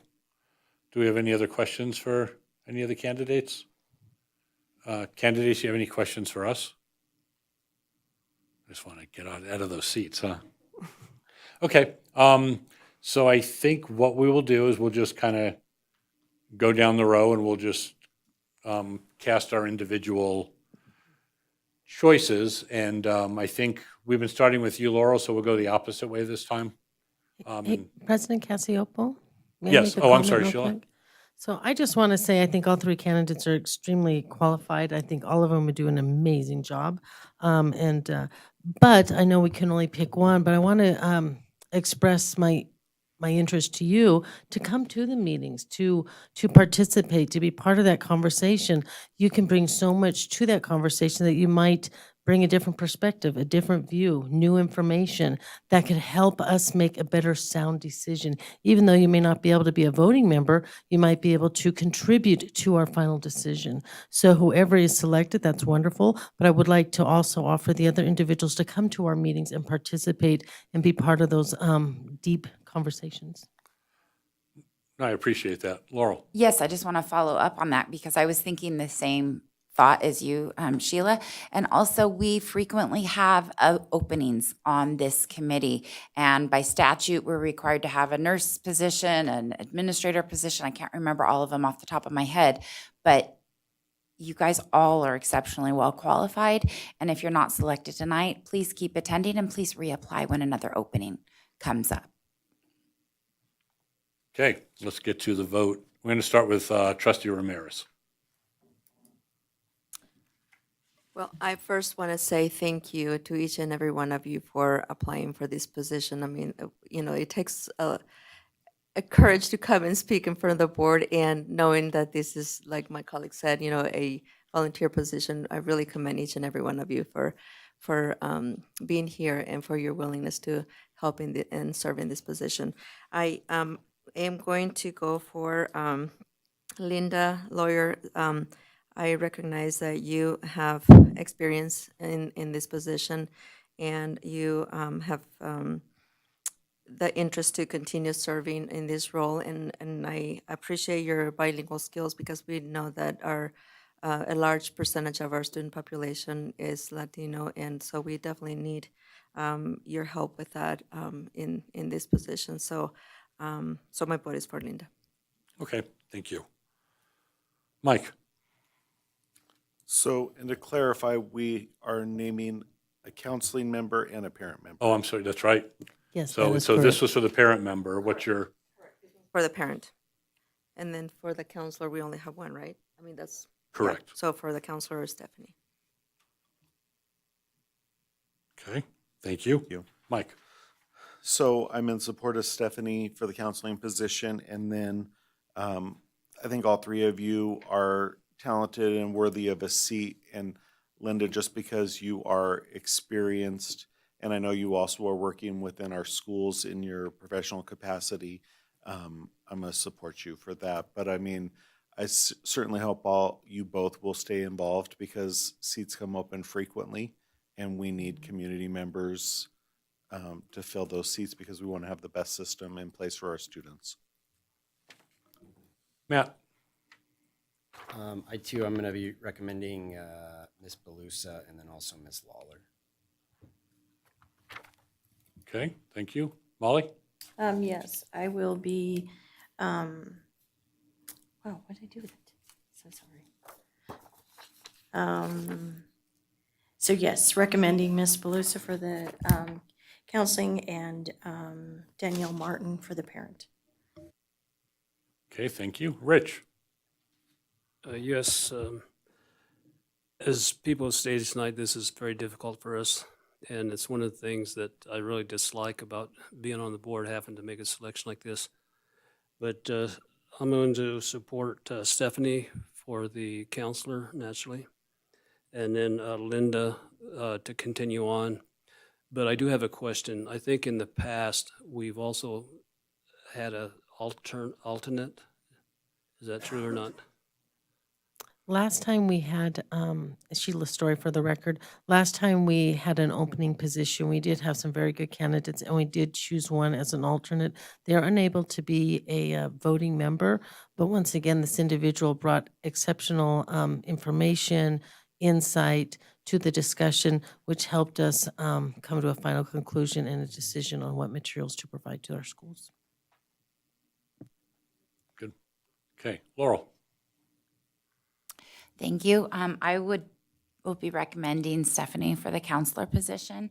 And also, I'm going to go and recommend Linda for the parent position. You're willing to come back again, means you've got a little bit of experience behind you, and you're still willing to come back into the ring, so. Okay, and I'll just wrap it up with Stephanie. Thank you for coming. I support you. And I could go with any one of you three, so I appreciate it. My pick was going to be Danielle, but Linda, no disrespect, you're fantastic. You'd fit on it as well. Ashley, as would you. So, but my pick was there. And so it looks like Linda got the majority of the votes for the parent committee member, and Stephanie got the votes for the counselor member. So if somebody would like to make a motion. I'll move that we appoint Stephanie Belusa for the counseling position on the Family Life Committee and Linda Lawler for the parent representative on the Family Life Committee. Okay, motion and a second. Any further board discussion? Seeing Any Rich? discussion about an alternate, non-voting member, or that'd be a It's separate thing? not on the Not on the agenda. agenda. Thank you. But I'll just add again, if anyone's interested in coming, we'd appreciate everybody being involved. Okay, so we have a motion and a second. Any public comment on this item? Seeing none. All those in favor? Aye. Any opposed? Okay, motion carries. Thank you to all three of you. Really appreciate it. And thank you. Thank you.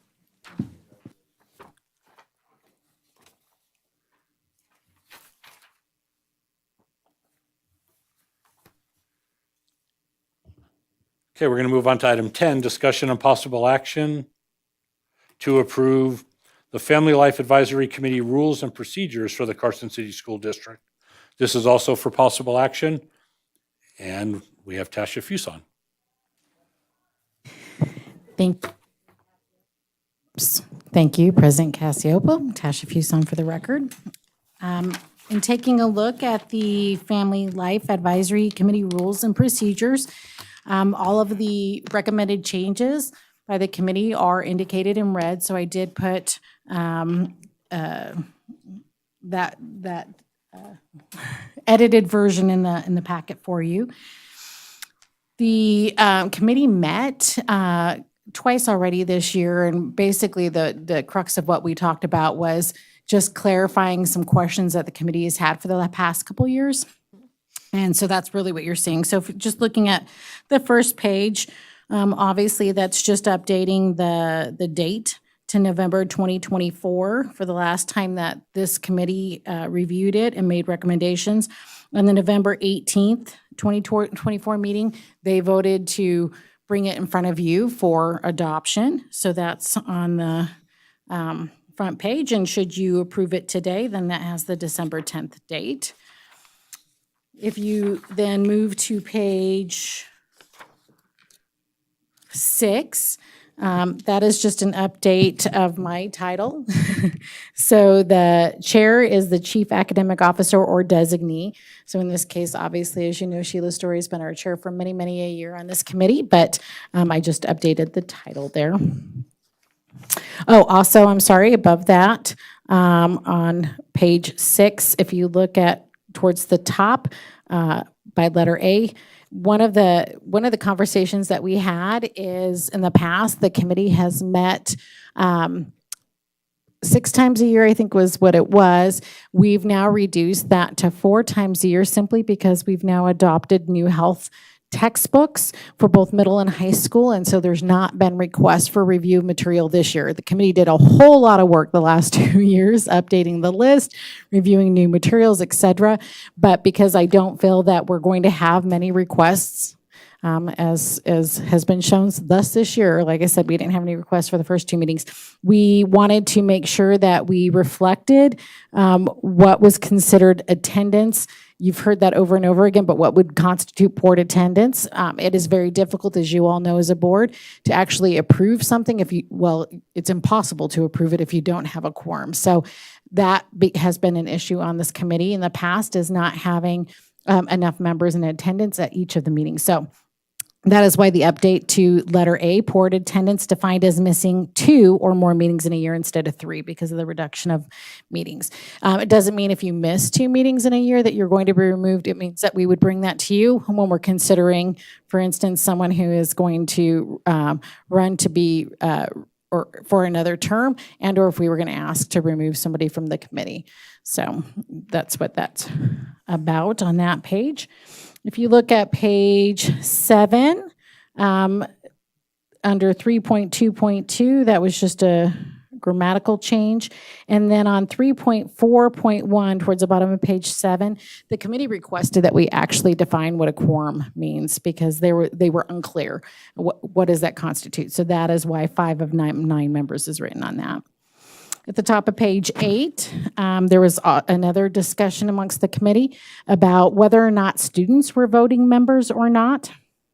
In state law, they are listed as potential members of the committee, and therefore they would be voting members. So the committee really wanted that to be specified, so that didn't come up again as a question. So it says all 9 active members are voting members. Alternates are not voting members until they fill an active position. So now when we do have a formally chosen alternative by the board, if we had in this particular case, a parent exit or remove themselves from the board early, then that alternate gets to move into that position without having to come from in front of you again, because they've already been interviewed. So we have had that, and that has occurred.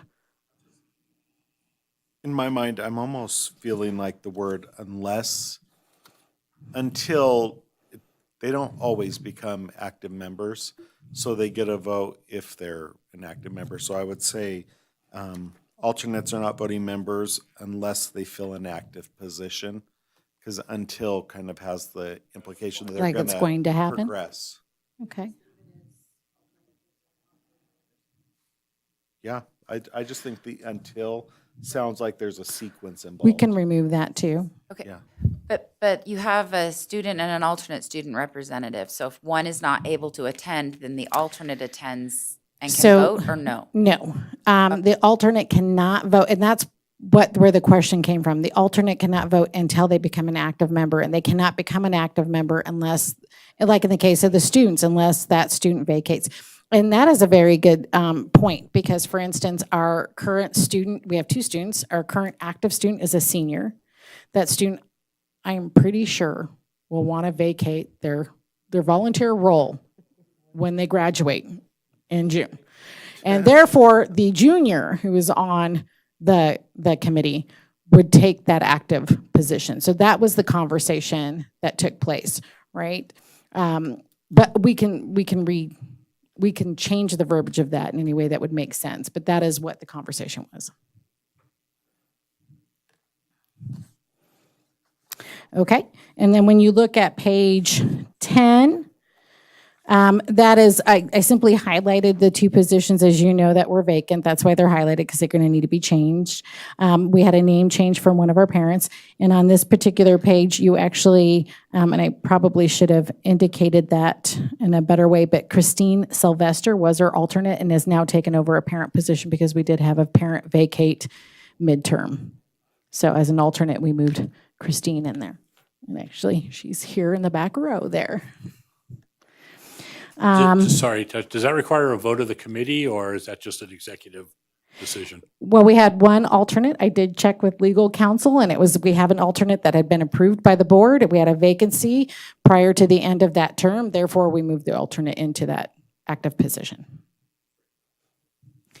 And then there was a request that we actually clarify the terms. So that's why you see note, all terms are based on the calendar year, because there's been some confusion. Is it the calendar year? Is it the school year? So we went ahead and said, let's put in there that we're going to do a calendar year. We're going to do it from January through December, which is, I know, different for schools because we typically work on a school year.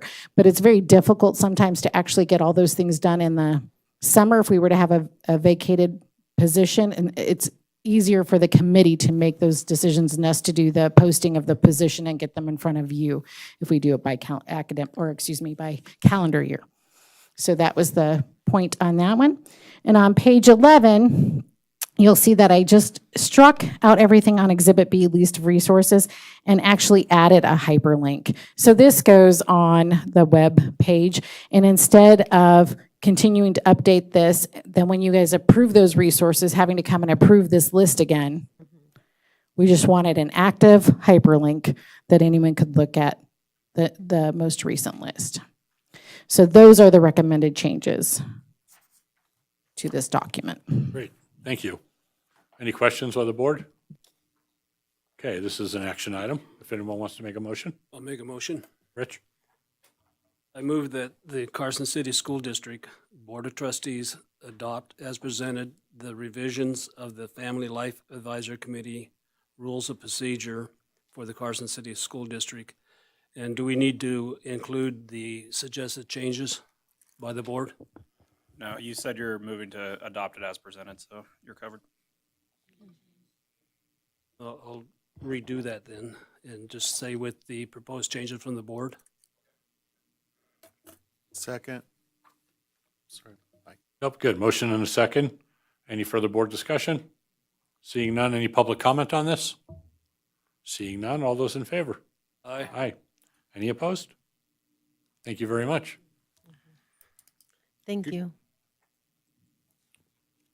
Okay, we are going to move on to item 11, discussion and possible action to approve proposed changes to CCSD policy 219, English Learner Program. This is a second reading for possible action.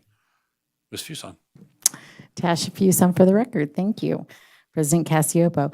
At our first reading of policy 219, there was a request from the board to add a notation about educational support staff in the vision statement. So if you look down towards the bottom of the page, under vision statement, we put district English language development designees, classroom teachers, and educational support staff will be prepared to provide research-based instruction pertinent to academic language development to all ELs in every subject, every subject area, every day. So that was an addition at your request. And then in that second vision statement, district EL students, which is in red, was the request to be added, will work together as partners each day with their teachers and will be empowered to reach their highest potential in all academic areas. So we added those two requested pieces, and so we are now seeking approval or adoption. Thank you. Laurel? I'm ready to make a motion if Please. there are no questions. I move that the Carson City School District Board of Trustees approve December 10th, 2024 as the revised date for the CCSD Policy 219 English Learner Program. Motion and a second. Any board discussion? Nope. Public comment on this item? Okay, board, all those in favor? Aye. Any opposed? Motion carries. Tasha, thank you. Going to move on to item 12, discussion and possible action on a resolution to approve an augmented and amended budget for fiscal year 24-25 to include revisions for certified enrollment, audited fund balance, carry forward amounts, and recommended augmentations to specific funds. This is for possible action. Spencer Woodward presenting. Thank you, Mr. President. I hope you're not going to miss that title. If you want, anytime we see you, I will call you that if you'd still like me to. You know, it would never hurt. Thank you. All righty. I just want to say I was out in the hallway when there were, I don't know how many people were in this room hearing the fifth grader children sing from Fritch. But it was very joyful to see the faces of the parents as they're watching on the video out there and hearing the kids sing, to see the joy that their kids brought them singing, including one parent that was mouthing, he knew every single word. And I'm pretty sure that's not because he loved music, it's probably because he loved his kid and they practiced together.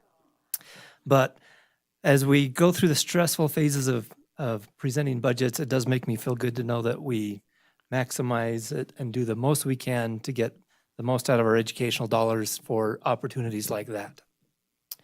So I will go ahead and get right into things here. As you know, this is the opportunity where we have to kind of fine tune our budget, make some adjustments based off of having a little bit better data throughout the year, and that's what we've done. We've analyzed enrollment, analyzed what our staffing looks like, and incorporated those changes into our budget and made changes of where we think is we're kind of through the midpoint of the year. So kind of the highlights of what we'll go over tonight for the budget is the impact of what enrollment has on the budget and updated revenues from that. Our revised staffing costs, kind of get another look of now where we know we have positions filled and things rolling through the school year, and we've moved everybody to where they belong and have a better look of where our annual costs would be for that. And then just a quick comparison between what the budget looked like in May when we finalized that and what this one looks like. Little talk about fund transfers. Nice that there's not really much change in those. And then we'll kind of go over the deficit, which is projected at 2.1 million. So first off, for revenues, one of my favorite things looking at this is that green number in the December amended budget column of 7,001 for our average daily enrollment. A little bit higher than what we budgeted for previously.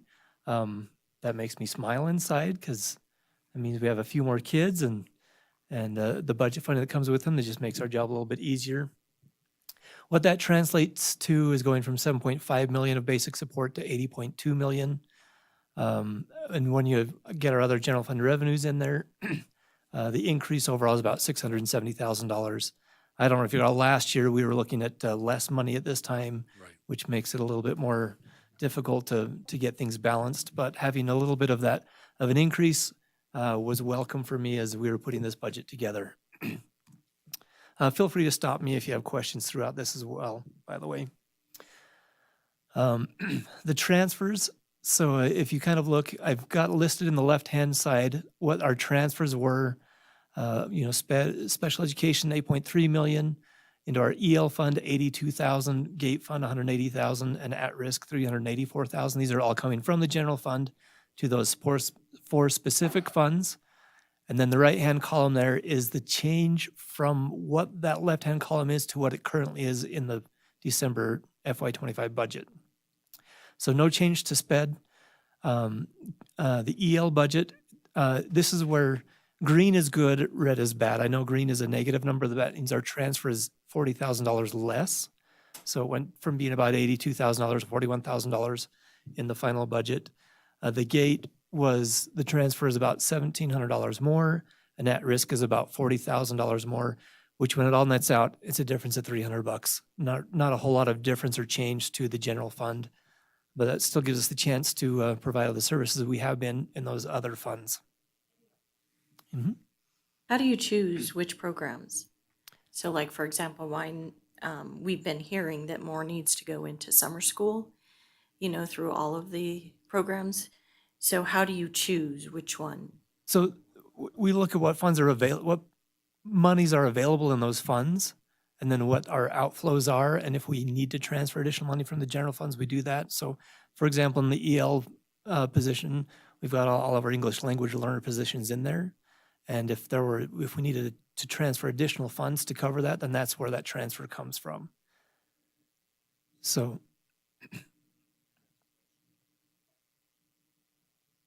I guess in my mind, on the state board, we're talking a lot about funding for at-risk students, and there's some controversy about how that is done. So the state has adopted a score that's determined by Infinite Campus, which is tightly controlled secret, which changes from time to time, and you can't get a clear indication. And so, all indications are we're not sure if the students who are at risk are actually getting funding that they deserve. And we're also hearing that districts are really being impacted by the changes in the system. And so what I'm wondering is, for Carson City, how are we being impacted? I'm looking at Superintendent Fueling or you, Spencer.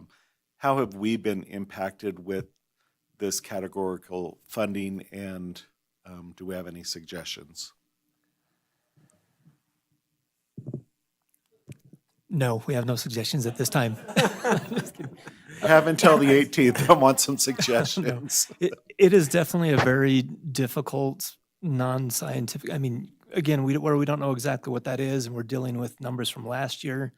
It's a two-edged sword of, right, if you improve your at-risk students so they get out of that category, you no longer receive funding for them, but maybe what keeps them out of that category is the services you were providing for them. So it's very difficult to say, yeah, we've succeeded, we've moved X number of students out of at-risk.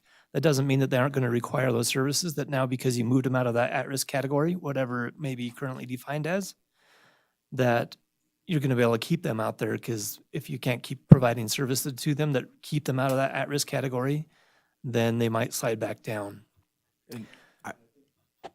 And I understand that. The question is, how have we been impacted with the changes to that categorical funding? So, and I can step in. So, fortunately, between the 2 years that we've really received this funding, it's been relatively steady. So that's been, for budgeting purposes, that's really nice. Some districts did not have that. Washoe lost a substantial amount of funding from last year to this year. I believe Elko did as well. The problem, as Spencer kind of alluded to,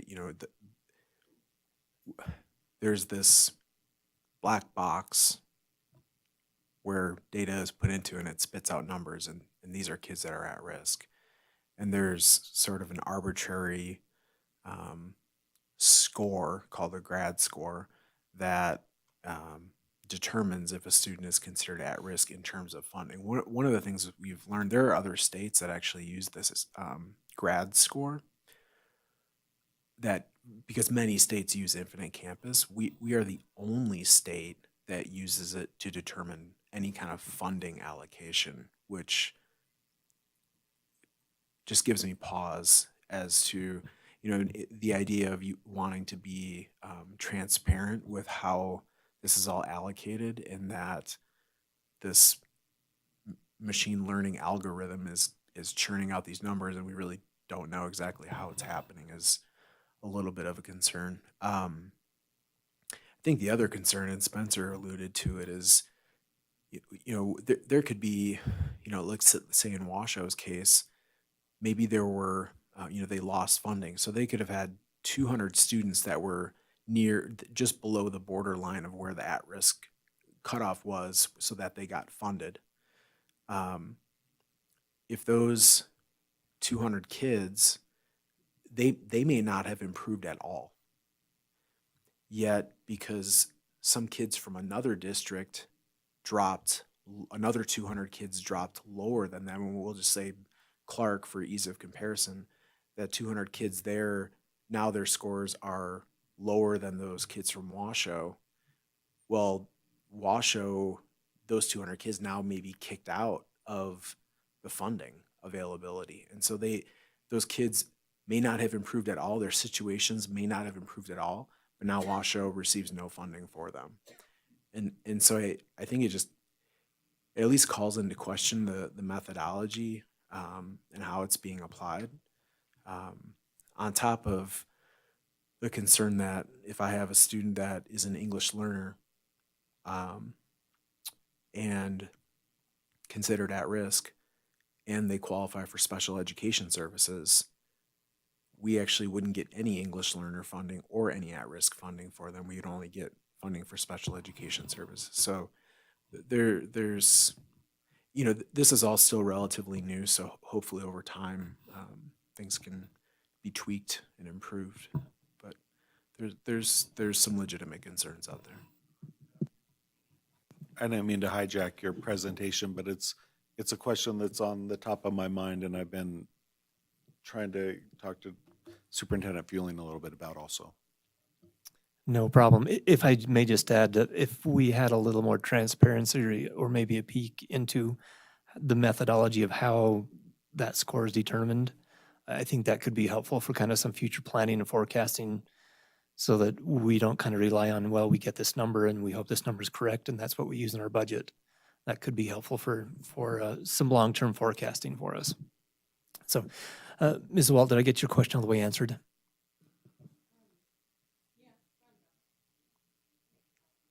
Okay, I just want to make sure we didn't leave you out there. Alrighty, so as far as the general fund goes, not really much change from our transfers, just being slightly more than they were in the final budget presented in May. Our expenditures, if you see, our staffing costs went up about $700,000. Part of that is we have shifted some social worker costs to general fund from grant funding for a variety of reasons. We're going to have some funding that's potentially going to ending, so we're kind of starting to step that down. And that also will provide us the opportunity to increase our Medicaid funding potentially. We don't know exactly how those dollars will look, but this will start to give us some data to formulate our next kind of 2 to 3 to 5 year funding of those type of positions. So that's why there's largely a difference in the staffing cost, plus just once we have all of our positions in place, that's why that number's just updated to be more accurate with our currently filled positions. Virtually no change in our non-staffing costs and transfers as we discussed previously. So all told, we're about $680,000 more than what we had budgeted in the May final budget, which fortunately for us kind of corresponds with that increase that we're receiving from enrollment. So it turns out to pretty much kind of be a wash as far as where we're spending more, but we're receiving more in budget, so we're not really increasing our deficit. General fund operating overall, if you look at our revenues as compared to expenditures, we had that $2.1 million deficit in the May budget. Again, keep in mind that this includes $1 million of contingency that we don't anticipate spending, but it's there just in case. So if you were to subtract that out, you know, the yellow number on here comes right from our budget on, let me tell you what page it's on.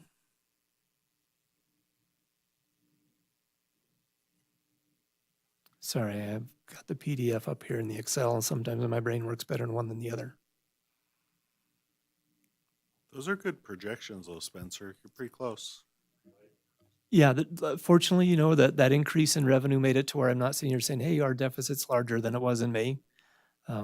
Those numbers come directly from page 2 of the budget packet that we turn into taxation that shows that overall excess or deficit in our case. And again, keep in mind of that 2.1 million, $1 million of that is contingency. And then also in this other one, our carry forward is rolled into that, which kind of inflates our deficit to be a little bit bigger than we really expect it to be at the end of the year. So not a lot of change there from that. And that's what I've got. I entertain any questions you have regarding the budget. Just, Spencer, just a statement that if I understood it correctly from my conversations with Superintendent Fueling, first of all, nice job on this. It's, I mean, great job projecting. And I think we're all in all we're in good shape. I mean, we typically budget a little higher and in the end come in quite a bit lower, and there's a number of reasons for that. But if I understand it, we have a percent ending fund balance of 18.18%, which is healthy. And if I understand correctly, if we're above 16.6%, we're in good shape. But if we ever drop below 16.6%, we can never go above that again, or the state takes that addition. Is that, in layman terms, fairly correct? That's partially correct. There's some language in there, and if our budget amounts ever dip below that, then that could be swept. Since we're currently above that, then we're kind of grandfathered in. Yeah. Whether that's depends on your definition of fiscally responsible. Sure. The state says that 16.6% is the top, the maximum, the most fiscally responsible you can be. Generally, that's kind of the basis of where you'd want to be. As long as we want to kind of keep that above that 16%. There's not really a whole lot of advantage of us in growing that much higher than it is. But we wouldn't want to see drastic reductions to our ending fund balance unless there were some reason that we would need to keep our operations going the way that we. Yeah, I agree. I don't want to grow it. I just, my understanding though is that 16.6% is what, like 2 months out of the operating year? Yeah, if you divide 2 by 12, that gives you that 16.6%. Right, that's what you get. And if we ever go below that though, is there like, if there's extenuating circumstances and for some reason we're at 14%, and then a couple years, as we recover, maybe we bounce a little over 16.6, is there a negotiation or we now cap out at 16.6? To be honest, I'm not 100% clear on the interpretation of NRS on that. I don't know if Mr. Fueling could give some clarification or if he. Yeah, and I apologize if I understand the question. Once you cap out, if you could you say that one more time? Yeah, that we're at 18.18%, so we're healthy, but we're over the 16.6. Mm-hmm. If we ever had a bad year and we dip or any fund balances below that, say 14%, mm-hmm. We can't get above that. We couldn't put more in there than the 16.6, right? The state would sweep that excess away. That's my understanding. Yeah, if we would come back and say you would end the year and you'd be back at 18%, the state would sweep the portion back to 16.6 again. Okay. So. Okay. No, obviously we don't. Laurel? Just a question. In past budgets, I remember we would have to make a transfer from the general fund for special education. And this budget, there is no transfer. Is that because they're allocating special education, or are we just budgeting it better? What's, I apologize. Let me clarify on my slide. The right-hand column is the difference from the budget of the transfer of 8.3 million. It's still 8.3 million. It's just there is no change. So the right-hand column is the change from the left-hand to actual.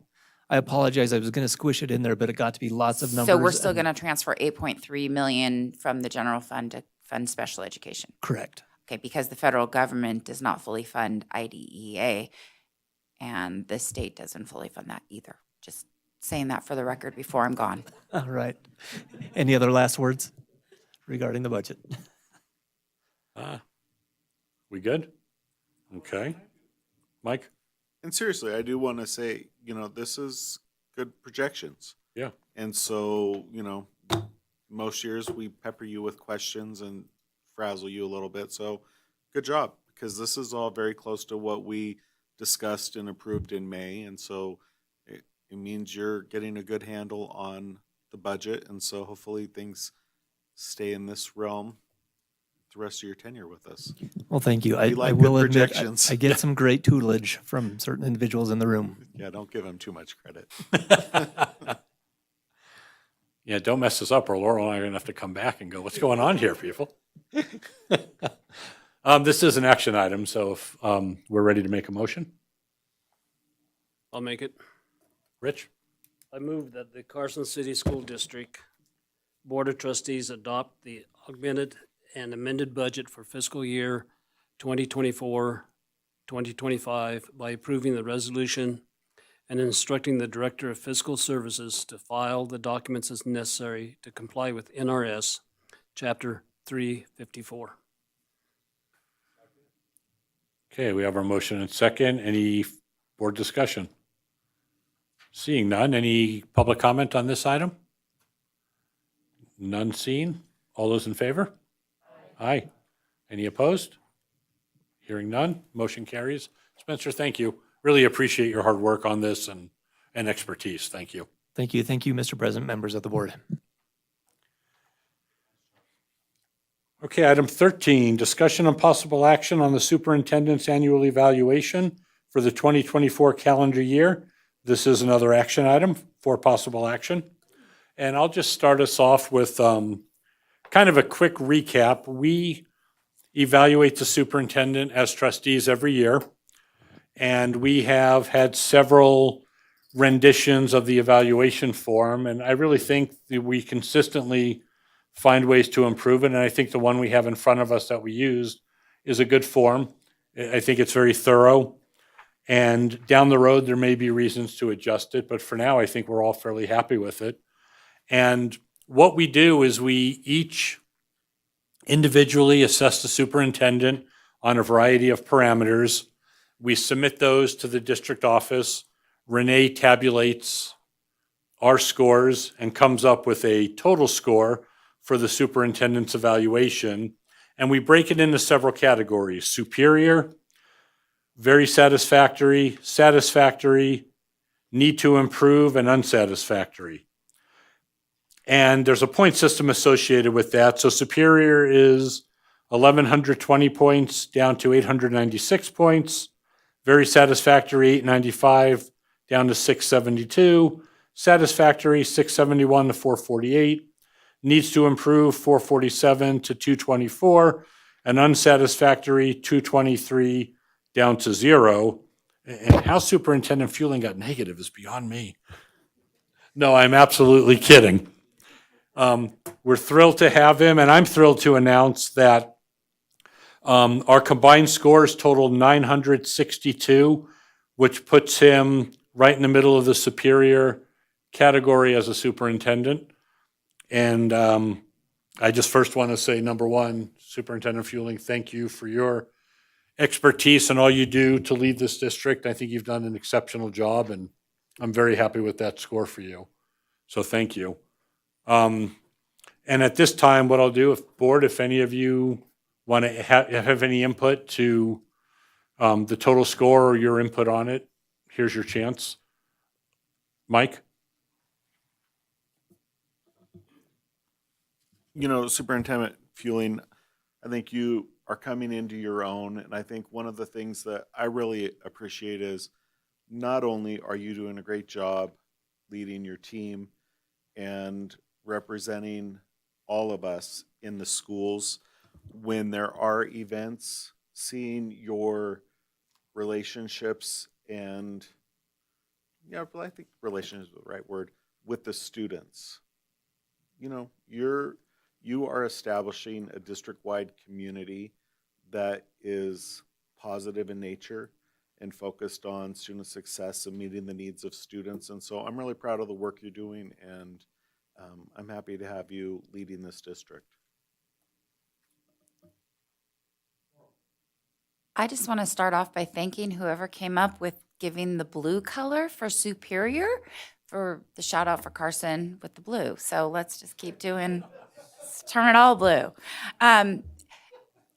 Mr. Fueling, I am so impressed with how you've grown and stepped up in this role. And I just want to thank you for sticking with us and just your leadership. And I agree with Trustee Walker, your interactions with the students are always genuine. And I've seen the same interactions you have with staff. And I think that continues the positive culture that we have in this district. And at the same time, I think you're willing to accept feedback from your staff and make adjustments. So continue to lead us in the right way. Anybody else? Rich? I think back 2.5 years ago, I think you've been in this position now approximately, right? And we had the discussions about who we should hire as a superintendent. And there was some back and forth. And in the long run, in the end, I believe that the right choice was made by offering you the position. And we're glad that you took it. And we have seen a lot of growth, or at least I have seen a lot of growth in the last 2.5 years. Almost every event that I'm at, I see you there. And I know that you're always interacting with the parents and the staff members, and you are continuing having meetings with your staff, which is one of the things I think the board really wanted to see happen. And we appreciate that you do that. And I'm speaking for myself now, glad that you're our superintendent, and it's a pleasure to work with you, and I have a lot of respect for everything that you're doing, and I look forward to working with you in the future. Thank you. Go ahead. Thank you. Yeah, I think you started not much before Matt and I did. And so the growth is, I think, shown from all of us as well. But I do appreciate the work that you've done. I appreciate seeing you out into the community.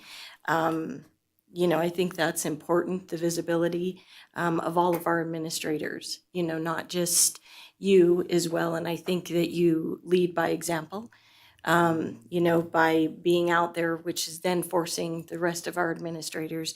The parents enjoy seeing you and as their principals and everything else, as do the students. And that, I think, was evident on the soccer parent night, because like I said, when I came back,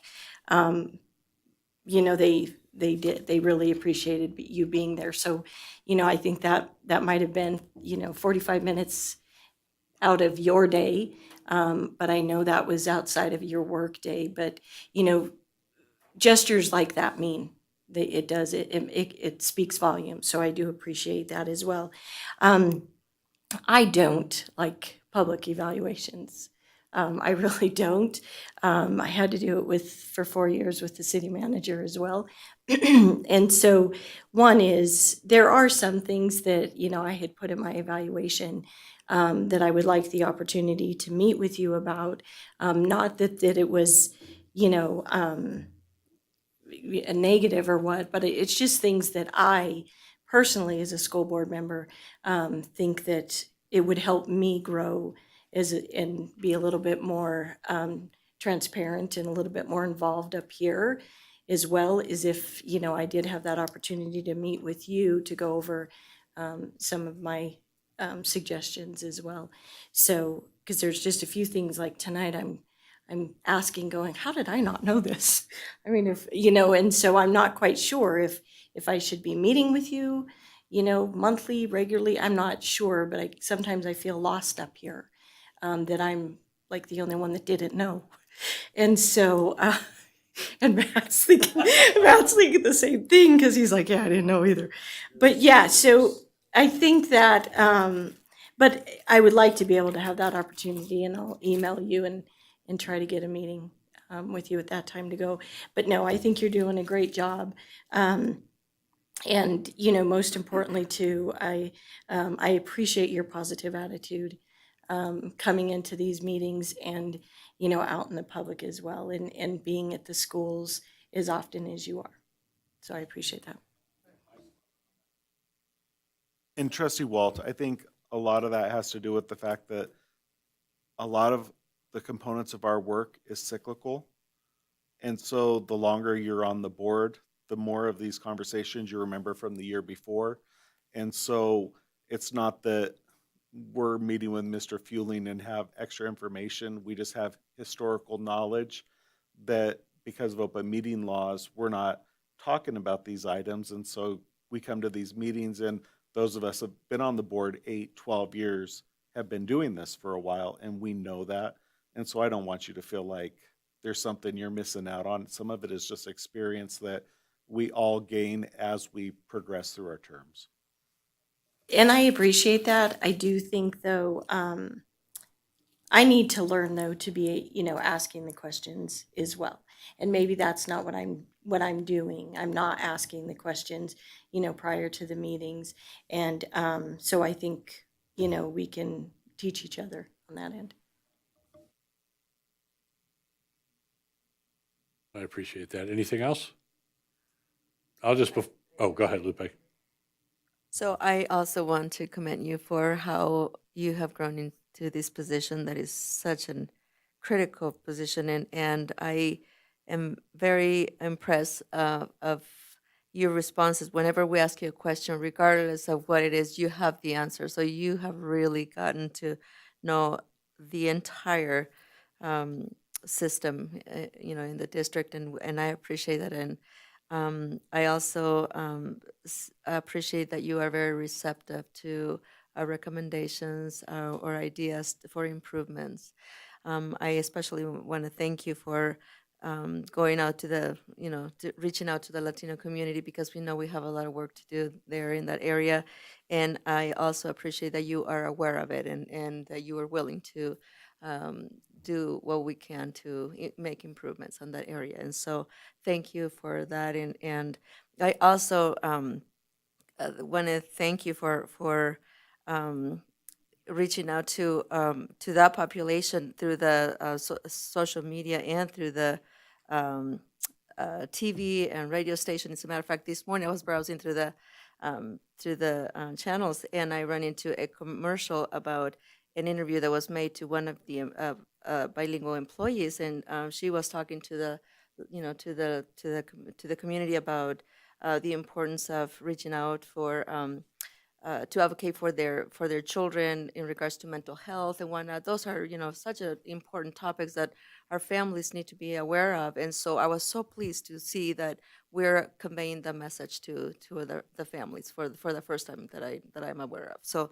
thank you for all that work, and for, you know, for just being a very an amazing leader, to say the least. Yeah, I would just end with, I think it's clear that all of us on the board are thrilled that you're the superintendent. We're impressed with all you've done. But for me, what's bigger than that is when I talk to people in the district, or I run into a community member, and they say the same thing. And it just, you know, it just tells me that, you know, it shows you're an engaged, caring, ethical person who represents our district really well. And you do truly care about what's going on in the district. I mean, not only are you the superintendent, you're a father of students in the district. And people see that and appreciate that. And we've been fortunate here in Carson City to have exceptional superintendents. And so thank you for all you do. I mean, we could not ask for a better superintendent. Well, you're stuck with 6 of us. Laurel, Are you ready for a motion? I am ready for a motion. Okay, I want to make this motion. I move that the Carson City School District Board of Trustees deem the overall rating of Mr. Andrew Fueling, Superintendent of the Carson City School District, to be superior for the 2024 calendar year. Okay, motion and a second. Any further board discussion or comments? Seeing none, any public comment on this item? Seeing none, board, all those in favor? Aye. Any opposed? Motion carries. Congratulations. Yes, please. Thank you. And I just want to thank all of you. I think in your experience over the years and being engaged with NASB in particular, you understand the importance of a school board in making all this work. And there is no finer example of making it work than the 7 of you right here. So thank you for all you do for our kids.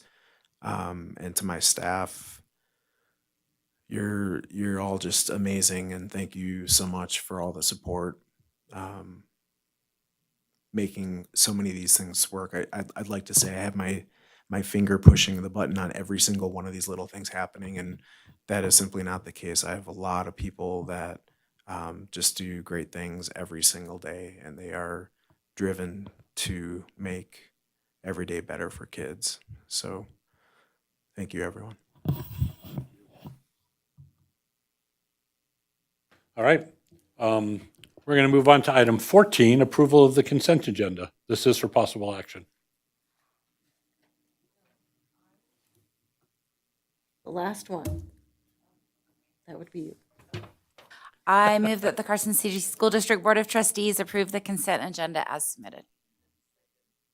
Motion and a second. Any board discussion? Seeing none, any public comment on this? Seeing none, all those in favor? Aye. Any opposed? Okay, motion carries. Item 15, informational items. This is for discussion only. Any comments on the informational items by the board? Seeing none, I'm going to just make one last mention because I can. Just kind of in a lighthearted way, I like to do things. I mean, I think what I like about you and the board is we can have serious discussions and we can do it in a lighthearted manner. And so I'm going to kind of end my little reign here with just a quick recap. I remember years ago, and I don't know why, and hopefully this falls under informational because it will be informational. And I'll keep it real short. But there was a comment about somehow lead dog became a fun title for you. And this weekend, we learned a new title, and that was Iceman. And so I just want to, for informational items, let him know that he has dual names aside from just the superintendent. And then I just wanted to make mention that starting in January, we have 2 new board members that are going to be coming on to fill Laurel and my spot, Michelle Peterson and Rebecca Roberts. And I got a chance to meet them at the NASB meeting this weekend, and they're exceptional. They are going to be great additions to a fantastic board. So I hope everybody's looking forward to them joining this board. They're gonna do good things and work well with everybody. With that, we will move on to item 16, a request for future agenda topics. Do we have any? Laurel? Oh, Matt, and then Laurel. I would like to put on the next agenda, if possible, a discussion on how to possibly look into giving AJ a raise. I don't know the process of doing that, so I'd like to learn it. I'd also like to have a discussion to see if we would be willing to do it or where we are with that, but I think it's appropriate at this point. He's been here a while. To my knowledge, he hasn't taken one. Got a pretty darn good evaluation this time, and I think it's time to have the discussion. So if we can do that, I'd appreciate it. Yeah, and I think as a starting point, we can look at the contract, and you guys can look at the contract and go from there. But I think it's built in, that did feel weird. isn't it built into the contract now? What's that? Isn't it built into the contract? I believe there is. No? There are some. Yeah. Yeah, You know, but if the board chooses to we could, revisit that, I yeah, mean, we could revisit yeah. it. Yeah. Laurel. I know I'm not going to be here, but I just wanted on the record, I'd like you guys to do a look into how we can improve safety in the crosswalks and that traffic flow around Carson High School. Just an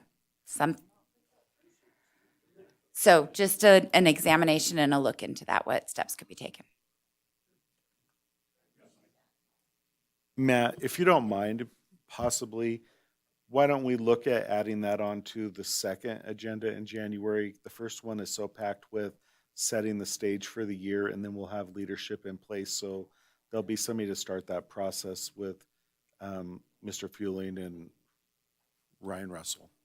So I'm totally fine with any of that. I just, I'm unaware of it, and so I'd like to at least learn about it. Anything else for future agenda topics? All right, seeing none, I just want to end with, it's been an absolute pleasure these 12 years serving with each of you and our past trustees and our prior superintendents and our existing superintendent staff and council. So thank you, everybody.